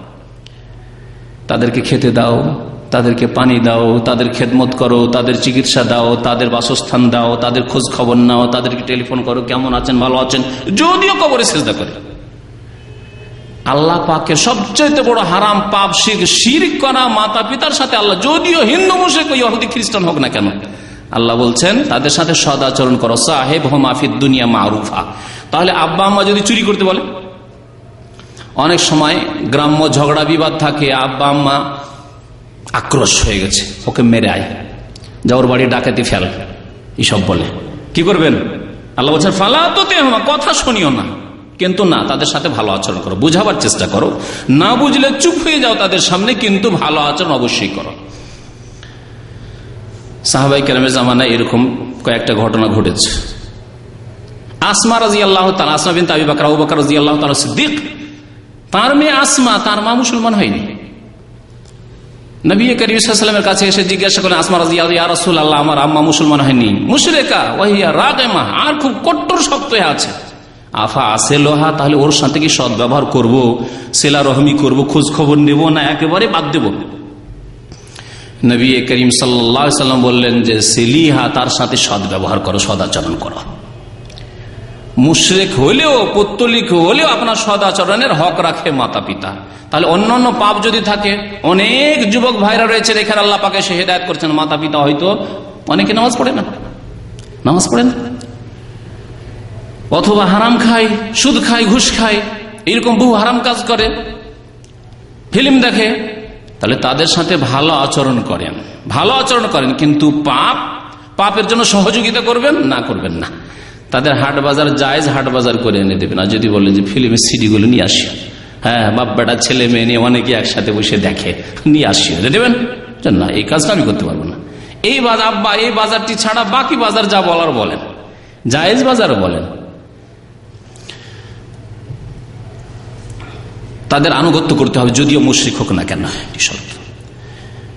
এবং তারা যা কিছু চাইবেন, অনেক সময় প্রকাশ করে চাইবেন না, কিন্তু আপনি বুঝতে পারছেন যে এগুলি জিনিস এনে দিলে আম্মা আব্বা খুশি হবেন, তাহলে তা এনে দেবেন। তবে হারাম জিনিস এনে দেবেন না। মাতা পিতার সেবা করলে কি পাবেন, এ সম্পর্কে আলোচনা করলে দীর্ঘ সময়ের প্রয়োজন রয়েছে। 10টি ফজিলত আমি উল্লেখ করেছি, সময় থাকলে আজকে উল্লেখ করে দিতাম, হয়তো সময় হবে না। 10টি ফজিলত, 10টি ফায়দা, উপকারিতা পাবেন যদি মাতা পিতার সেবা করেন, মাতা পিতার সাথে সদাচরণ করেন, মাতা পিতার সাথে ভালো ব্যবহার করেন, যদি তাদেরকে সুখী করেন, তাদেরকে সুখী রাখেন, তাহলে 10টি ফায়দা রয়েছে। প্রথম ফায়দা হচ্ছে সবচাইতে প্রিয় আমল আল্লাহ পাকের নিকট এবং সবচাইতে শ্রেষ্ঠ আমল। একটি হাদিস আছে আফজালো, মানে সবচাইতে শ্রেষ্ঠ আমল, আর আরেকটি হাদিস রয়েছে আহাব্বু, সবচাইতে প্রিয় আমল আল্লাহর নিকট হচ্ছে মাতা পিতার সেবা করা, বিররুল ওয়ালিদাইন। হাদিসটি শোনাই, বুখারী শরীফের হাদিস। নবী করিম সাল্লাল্লাহু আলাইহি ওয়াসাল্লাম থেকে আব্দুল্লাহ ইবনে মাসউদ রাদিয়াল্লাহু তাআলা আনহু বর্ণনা করেছেন, সাআলতুন নবী সাল্লাল্লাহু আলাইহি ওয়াসাল্লাম, নবী করিম সাল্লাল্লাহু আলাইহি ওয়াসাল্লামকে জিজ্ঞেস করলাম, আইয়ুল আমালি আহাব্বু ইলাল্লাহ, আল্লাহর নিকট সবচেয়ে প্রিয় আমল কি?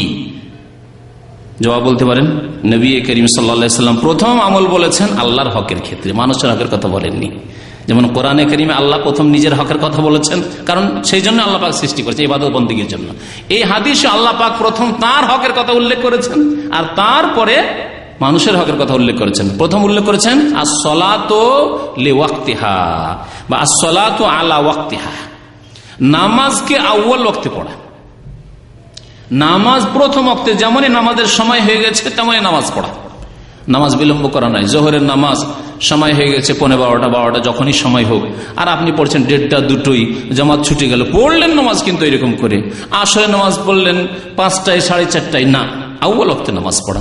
ফজরের নামাজ পড়লেন সূর্য ওঠার 10 মিনিট আগে উঠিয়ে, না, আউয়াল ওয়াক্তে নামাজ পড়া। আস-সালাতু আলা ওয়াক্তিহা, সবচাইতে প্রিয় আমল আল্লাহর নিকট, সবচেয়ে আফজাল শ্রেষ্ঠ আমল আল্লাহর নিকট আস-সালাতু আলা ওয়াক্তিহা।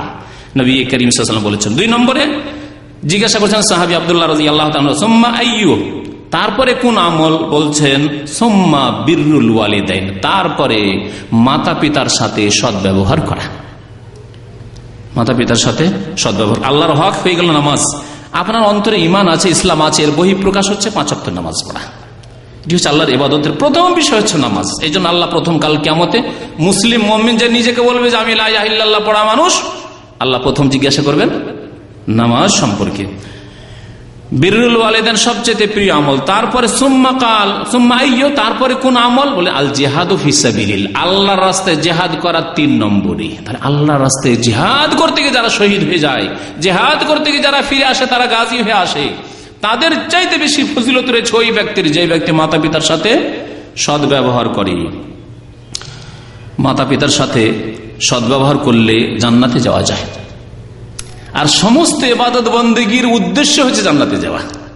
এমন এক আমল হচ্ছে মাতা পিতার সেবা, মাতা পিতাকে সন্তুষ্ট করা, যে মাতা পিতা যদি সন্তুষ্ট হয়ে আপনার থেকে বিদায় নেন, মাতা পিতা থেকে আপনি বিদায় নেন, মারা গেলেন, ওই অবস্থায় যে আম্মা আব্বা সন্তুষ্ট ছিল আপনার উপর, অথবা আম্মা আব্বার ইন্তেকাল হলো, সেই সময় আম্মা আব্বা আপনার উপর সন্তুষ্ট ছিল, তাহলে জান্নাত আপনার জন্য আল্লাহ পাক রব্বুল আলামিন রেখেছেন। আবু হুরায়রা রাদিয়াল্লাহু তাআলা আনহু বর্ণনা করেছেন, ক্বালা রাসূলুল্লাহ, মুসলিম শরীফের হাদিস, রাগিমা আনফুহু সুম্মা রাগিমা আনফুহু, নবী করিম সাল্লাল্লাহু আলাইহি ওয়াসাল্লাম বলছেন, ওই ব্যক্তির নাক ধুলোতে মিশে যাক।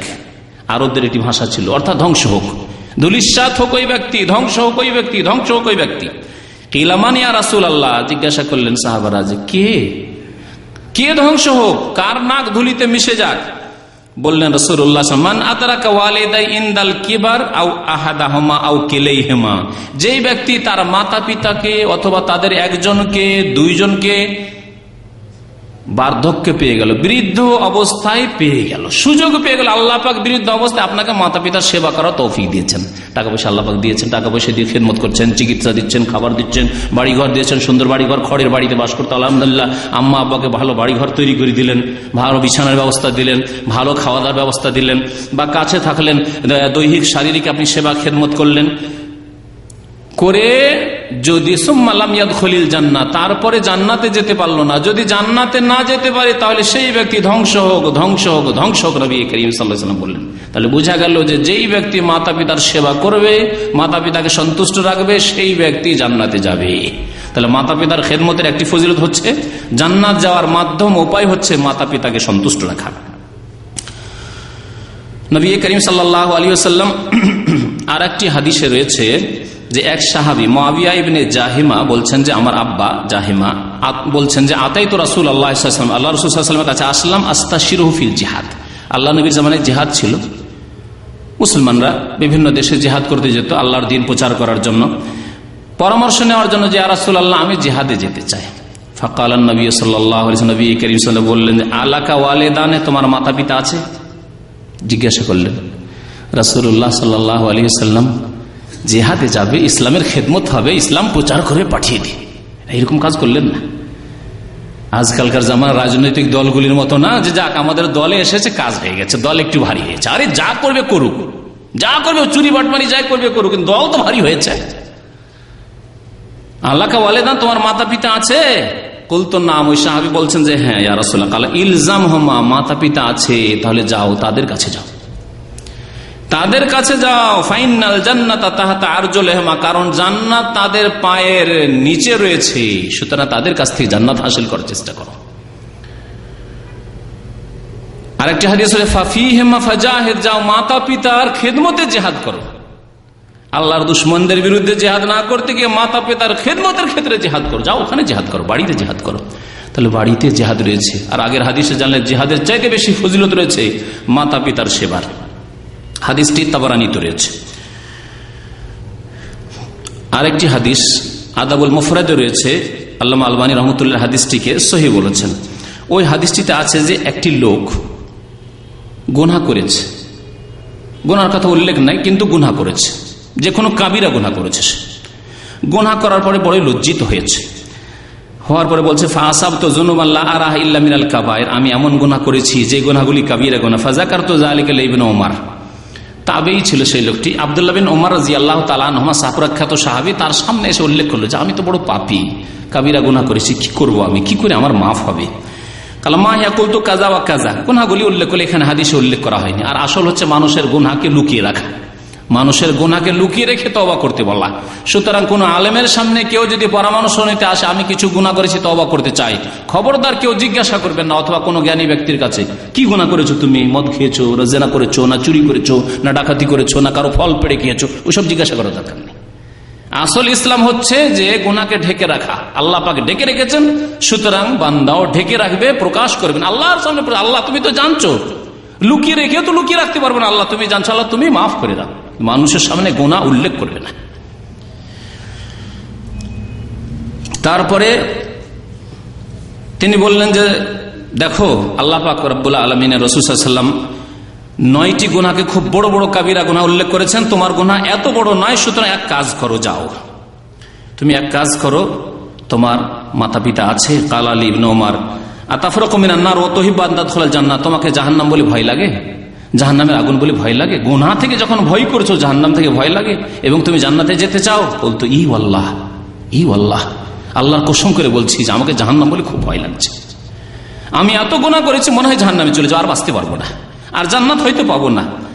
কালা আহাইয়ুন ওয়ালিদাকা, তোমার মাতা পিতা বেঁচে আছে? কুলতু ইন্দি উম্মি, আমার আব্বা তো নেই, কিন্তু আমার মা বেঁচে আছেন। কাল ফাওয়াল্লাহি লাউ আলামতা লাহাল কালামা ওয়া আতআমতাহা তা'আমা লাতাদখুলান্নাল জান্নাতা মাজতানাবতাল কাবায়ের, আল্লাহর কসম করে তোমাকে বলছি, একটি পরামর্শ দিচ্ছি, তুমি তোমার বৃদ্ধ মায়ের সাথে নরম ভাষায় কথা বলবে, ওয়া আতআমতাহা তা'আমা, আর তাকে ভালো ভালো খাবার খাওয়াবে, যাও, তাহলে অবশ্যই তুমি জান্নাতে যেতে পারবে। যদি তুমি কাবিরা গুনাহ থেকে, শিরিক থেকে, নামাজ ছাড়া থেকে, জেনা থেকে, খুন করা থেকে, এইরকম কাবিরা গুনাহ থেকে তুমি বেঁচে থাকো, হারাম খাওয়া থেকে বেঁচে থাকো, তাহলে অবশ্যই তুমি জান্নাতে যাবে। মাতা পিতার সেবা করলে বয়স বৃদ্ধি হয় এবং রিজিকে বরকত হয়। আর আজকালকার জামানে কে চাই না, আজকালকার জামানায় তো হচ্ছে পয়সার যুগ, কে বেশি পয়সা ইনকাম করতে পারছে তাকে লোকে চেনে, তার সাথে লোকে খাতির করে, তার সাথে সম্পর্ক রাখে, তার সাথে আত্মীয়তা করে। এক জামানা ছিল তাকওয়া পরহেজগারি জামানা মুসলিমদের, তখন মানুষ মুত্তাকি পরহেজগার দেখে বন্ধু বানাইতো, মুত্তাকি পরহেজগার দেখে ছেলে মেয়েদের বিয়ে দিত, এরকম করতো, একটা তাকওয়ার জামানা ছিল। তারপরে আরেক জামানা ছিল যেটা হচ্ছে জাতীয়তার জামানা, জাতীয়তা। তখনকার জামানায় মুসলিমদের মধ্যে এত কুসংস্কার আসলো যে এক জাতীয়তার কুসংস্কার যখন আসলো, তখন না আমাদের জাতির হইতে হবে, আমরা চাষি মানুষ, সুতরাং তাঁতিদের বাড়ি বিয়ে দেব না, আমরা সৈয়দ তখন সাধারণ মন্ডলদের বাড়ি বিয়ে দিয়ে দেব না, আমরা জমিদার চৌধুরী তখন আমরা অন্যদের বাড়ি বিয়ে দেব না, এই জাতীয়তা আসলো, ঠিক না? এক জাতীয়তা। ওই জামানা গেল, এখনকার জামানা হচ্ছে ফুলুসের জামানা, পয়সা, মানির জামানা, পয়সার জামানা। পয়সা কার কাছে? চামারের ঘরে পয়সা আছে, বেনামাজির ঘরে পয়সা আছে, মদখোরের ঘরে পয়সা আছে, বেদিন কবর পূজারীর ঘরে পয়সা আছে, দেখা দেখি না, পয়সা আছে যথেষ্ট। ওই জাতীয়তার যুগ গেছে, আর তাকওয়ার যুগ, আল্লাহ ভীরুতার যুগ, পরহেজগারের যুগ, সালাফে সালেহের যুগ, ওই যুগে চলে গেছে যে একজন গরিবের ছেলে, একজন মেথরের ছেলে, কিন্তু আল্লাহকে ভয় করে তাকে মেয়ে দিয়ে দাও, তাকে বোন দিয়ে দাও, ওই জামানাও চলে গেছে। এখন পয়সা আর যুগ, শিক্ষা দীক্ষা, ভবিষ্যৎ কি, ভালো চাকরি পাবে কিনা, ভালো কিছু ইনকাম করতে পারবে কিনা, ডাক্তার হচ্ছে না ইঞ্জিনিয়ার হচ্ছে, এগুলি দেখা দেখি, আর অন্য কিছু দেখা দেখি না। যেসব গরিব এলাকা রয়েছে আমাদের দেশে, বিড়ি বাঁধা এলাকা, মেয়ে দেখতে আসে, প্রথম জিজ্ঞাসা করে বিড়ি বাঁধতে জানে কিনা। আউযুবিল্লাহ, এই হারাম কাজটা করতে পারে কিনা, কারণ ডেইলি 50-100 টাকা ইনকাম করে দেবে, বউ নিয়ে গিয়েও লস নেই, ইনকাম করে দেবে। এই যে পয়সার জামানা, তাহলে পয়সার জামানাতে আসুন আপনি দিনের কাজ করে মাতা পিতার খেদমত করে রিজিকের বরকত নেন।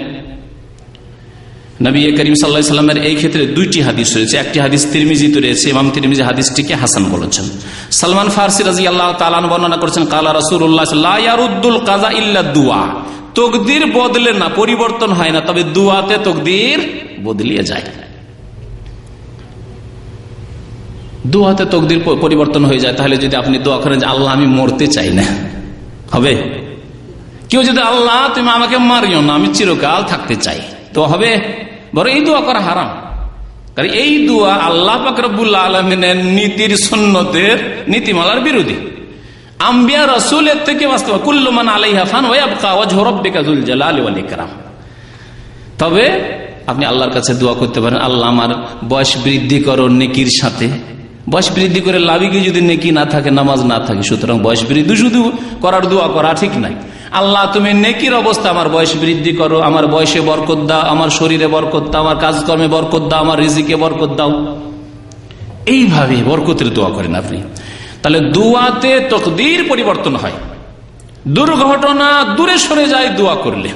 তাহলে তকদির দুই রকমের আছে। এক হচ্ছে অকাট্য তকদির, মত হবেই হবে, মত হবেই হবে। এইরকমই আল্লাহ পাকের কিছু ফয়সালা হয়তো আছে যে অকাট্য ফয়সালা আল্লাহর হবেই হবে, কিন্তু আল্লাহ পাক রব্বুল আলামিন কতক তকদিরকে মুআল্লাক রেখেছেন। ওলামারা যেন তকদিরকে দুই ভাগে ভাগ করেছেন, তকদিরে মুআল্লাক আর তকদিরে মুবরাম। মুবরাম মানে অকাট্য, আল্লাহর ফয়সালা। আবরামু আমরান কোরআনে কারিমে মানে ইয়াকিনি ফয়সালা, নিশ্চিত ও হবেই হবে। আপনার দোয়া আল্লাহ পাক রব্বুল ওই ক্ষেত্রে কবুল করেনি, কারণ অকাট্য ফয়সালা আছে। অন্য ক্ষেত্রে আল্লাহ দেবেন, দুনিয়ায় দেবেন অথবা আখিরাতে দেবেন, অন্য কিছু দেবেন। কিন্তু দোয়া দিয়ে দুর্ঘটনা বালা মুসিবত দূর হইতে পারে। মহামারী এসেছে, আল্লাহ পাকের কাছে এমন কেঁদে কেটে দোয়া করলেন, মহামারীতে অনেকে মারা গেল, আপনি সুস্থ থেকে গেলেন গোটা গ্রামে, হতে পারে। আল্লাহ পাকের কাছে সবসময় দোয়া করেন, আল্লাহ আমি অ্যাক্সিডেন্ট বরদাস্ত করতে পারি, আল্লাহ তুমি আমাকে অ্যাক্সিডেন্ট থেকে বাঁচিয়ে, আল্লাহ গাড়ির দুর্ঘটনা থেকে বাঁচাই। আল্লাহ পাকের কাছে দোয়া করলেন। আল্লাহ পাক রব্বুল আলামিন হয়তো আপনার দোয়ার জন্য তকদিরকে, ছিল দুর্ঘটনা, আল্লাহ পাক হয়তো দুর্ঘটনা দূর করে দিলেন। দুর্ঘটনায় হয়তো হয়েছে, আপনার কিছুই হইল না মনে হচ্ছে। নবী করিম সাল্লাল্লাহু আলাইহি ওয়াসাল্লামের কথা সত্য, লা ইয়ারুদ্দুল কাযা ইল্লা দুআ, তকদির আল্লাহর কাযা ফয়সালা খণ্ডন হয় না, তবে দোয়া দিয়ে খণ্ডন হয়ে যায়।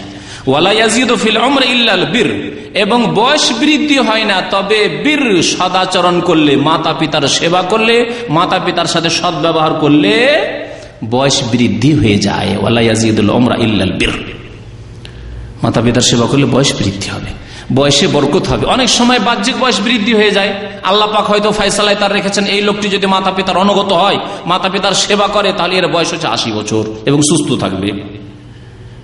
আর যদি মাতা পিতার সেবা না করে, এর বয়স হচ্ছে 60 বছর, 70 বছর, 10 বছর মাইনাস হয়ে যাবে। আল্লাহ পাকের তকদির মুআল্লাক, এই আপনার নেক আমলের সাথে মুআল্লাক রয়েছে, জড়িত রয়েছে। আপনি নেক আমল যদি করেন তো আল্লাহ বয়স বৃদ্ধি করবেন, না হলে করবেন না। অথবা 60 বছরই বয়স আল্লাহ পাকের ফয়সালা, কিন্তু 60 বছরে আপনি 200-400 বছরের কাজ করে ফেলেছেন। রাসূলুল্লাহ সাল্লাল্লাহু আলাইহি ওয়াসাল্লাম বয়স কত? মাত্র 63 বছর। আমাদের মতো লোক 2000 বছর বেঁচে করতে পারবে? হ্যাঁ, 5000 বছরে করতে পারবে? পারবে না। এই হচ্ছে আভ্যন্তরীণ মানবী বয়স বৃদ্ধি হওয়া। এমন বয়সে বরকত হয়েছে যে মাত্র 23 বছরের জীবনে সারা বিশ্বে এমন একটি বিপ্লব নিয়ে এসেছেন যে অমুসলিম লিখতে বাধ্য হয়েছে। একটি কিতাব আছে দ্য 100 মনীষীর নাম, তাতে মুসলিম অমুসলিম অনেকে লিখেছে। 1 নম্বরে সেই লেখক খ্রিস্টান লিখেছে, কার নাম শুনেছেন? এই কিতাবের নাম বাংলায় অনুবাদ হয়েছে বইটি ইংরেজি থেকে। হ্যাঁ, মুহাম্মদুর রাসূলুল্লাহ সাল্লাল্লাহু আলাইহি ওয়াসাল্লাম সারা পৃথিবীর মধ্যে প্রথম স্থান দখল করেছেন তিনি। বেশি তাহাজ্জুদ তারা দেখেন, হ্যাঁ, ইবাদত বন্দেগী দেখেন, দেখেছে সারা পৃথিবীর মধ্যে এত দ্রুত 23 বছরের জীবনে এইরকম বড় বিপ্লব পৃথিবীর কোন মনীষী নিয়ে আসতে পারেনি মুহাম্মদুর রাসূলুল্লাহ সাল্লাল্লাহু আলাইহি ওয়াসাল্লাম ছাড়া। সুতরাং প্রথম নম্বর ব্যক্তি হচ্ছেন মুহাম্মদ সাল্লাল্লাহু আলাইহি ওয়াসাল্লাম। কাফেরও স্বীকার করেছে। এই হচ্ছে আল্লাহর পক্ষ থেকে বরকত। তো আপনার আমার জীবনে বরকত হবে এরকম মাতা পিতার সেবা করলে। আনাস বিন মালিক, হাদিসটি তিরমিজি বলছিলাম, আনাস বিন মালিক রাদিয়াল্লাহু তাআলা আনহু বলছেন, কালা রাসূলুল্লাহ সাল্লাল্লাহু আলাইহি ওয়াসাল্লাম, মান আহাব্বা ইউমাদ্দালাহু ফি উমরিহি, কেউ যদি ভালোবাসে যে তার উমরকে, তার বয়সকে বৃদ্ধি করা হোক, তার এজ বয়সকে বৃদ্ধি করা হোক, ওয়াই ইউজাদ আল্লাহ ফি রিজকি, এবং তার রিজিককে বাড়িয়ে দেওয়া হোক। ফালিয়াবাররা ওয়ালিদাইহি, তাহলে মাতা পিতার যেন সেবা করে, মাতা পিতার সাথে সদ্ব্যবহার করে। ওয়ালিয়াসিল রাহিমাহু, আত্মীয়দের সাথে সুসম্পর্ক রাখে। দুটি কথা বলেছে, মাতা পিতার সেবা করার কথা এবং আত্মীয়দের সাথে সুসম্পর্ক রাখার কথা, মুসনাদ আহমদের হাদিস। আর একটি কথা বলে শেষ করে দেব, যদি মাতা পিতার সেবা করেন তাহলে আল্লাহ পাক নেক আমল কবুল করবেন এবং গুনাহ খাতা আল্লাহ মাফ করে দেবেন। এই কথা কোরআনে কারিমে আল্লাহ বলেছেন এবং হাদিসে রয়েছে। কোরআনে কারিমে সূরা আহকাফে যে মাতা পিতার সেবার কথা উল্লেখ করা হয়েছে আয়াত নম্বর 15-তে, তারপরে আল্লাহ পাক রব্বুল আলামিন 16 নম্বর আয়াতে বলছেন উলাইকাল্লাযীনা নাতাকাব্বালু আনহুম আহসানা মা আমিলু, এরাই যারা মাতা পিতার সেবা করে তাদের নেক আমলগুলি আমি আল্লাহ কবুল করব। ওয়া নাতাজাওয়াজু আন সাইয়্যাতিহিম, এবং তাদের গুনাহগুলিকে আমি মাফ করে দেব, মোচন করে দেব।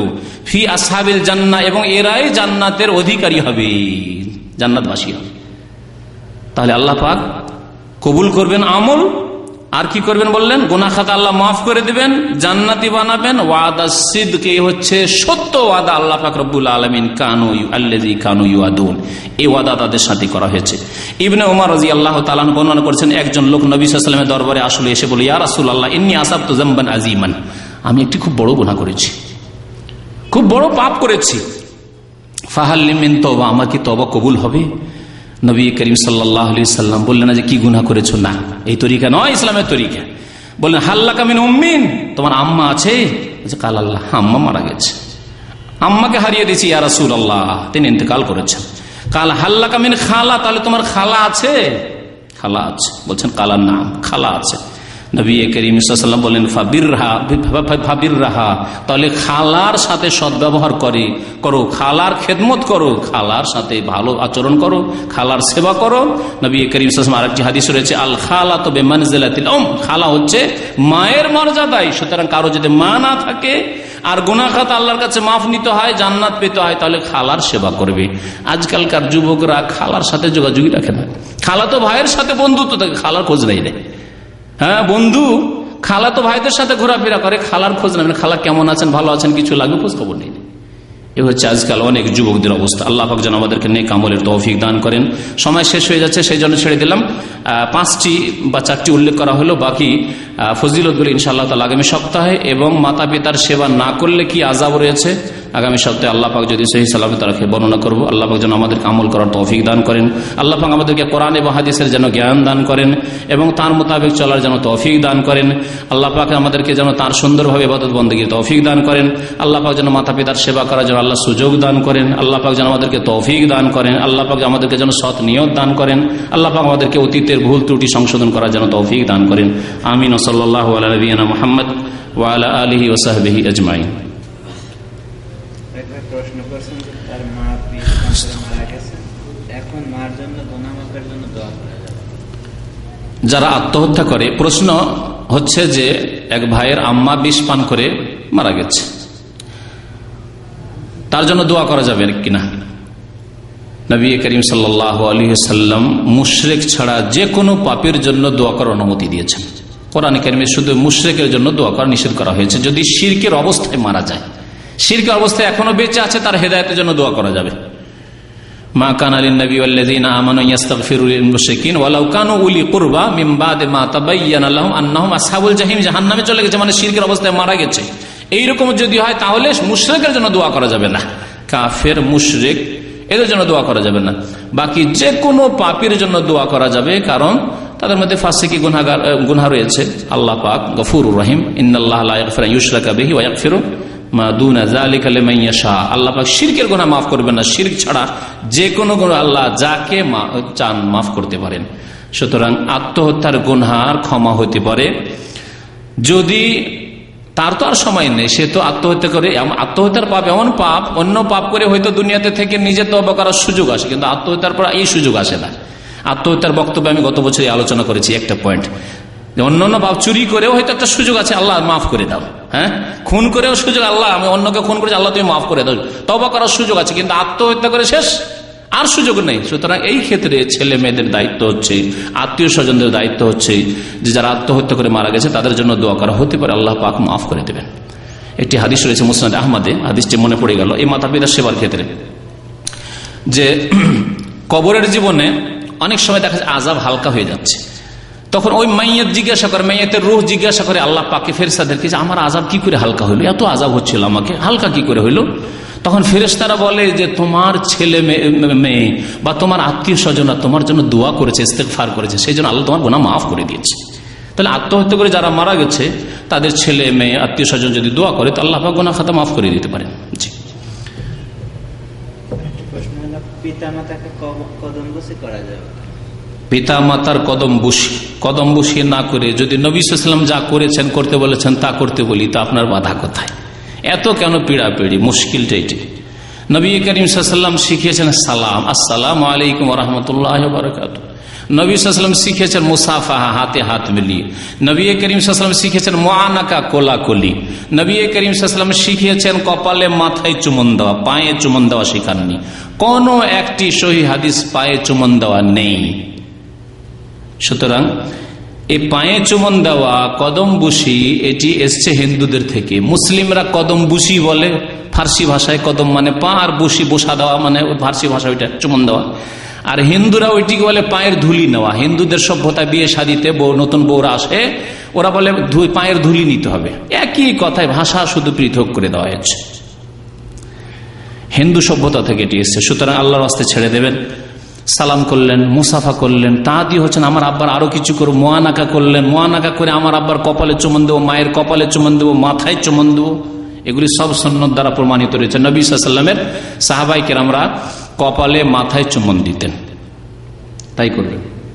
আপনি যে বললেন যে কমপক্ষে 6 মাসের মধ্যে সন্তান হলে হালাল হবে, তাহলে সর্বশেষ কত মাস? সর্বশেষ অধিকাংশ 9 মাস 10 মাস হয়, কিন্তু অনেক আলেমরা বলেছেন যে 2 বছর হইতে পারে। একটা ঘটনা বর্ণনা, ইমাম শাফি রহমতুল্লাহ নাকি 2 বছর ছিলেন মায়ের পেটে। এটা থেকে অনেকে ফুকাহারা বলে বেশি হইতে পারে, কিন্তু ওটা নিয়ে আপনার জানার কি দরকার? বেশি যদি থাকে থাকবে। যদি ডাক্তারে আজকালকার মেডিকেলের জামানা যদি বলে যে না আপনার স্ত্রীর পেটে বাচ্চা আছে, তারপর 2 বছর 3 বছর হয়ে যাচ্ছে, থাক, যদি কোনো অসুবিধা না থাকে। আর যদি আজকালকার মেডিকেল তো বলে যে না সিজার করে বের করে নিতে হবে, বাচ্চা পুরা হয়ে গেছে, ঠিক আছে করেন, তাই করেন। আচ্ছা, মনে হয় আপনি প্রশ্ন করেছেন হয়তো। হ্যাঁ, যাই হোক, হতে পারে। এই কিসসা বয়ান করা হচ্ছে আল্লাহু আ'লাম। ইমাম শাফির আসলে ঘটনা সত্য কিনা তা বলতে পারি না, কিন্তু 2 বছর নাকি পেটে থেকেছে, আল্লাহু আ'লাম।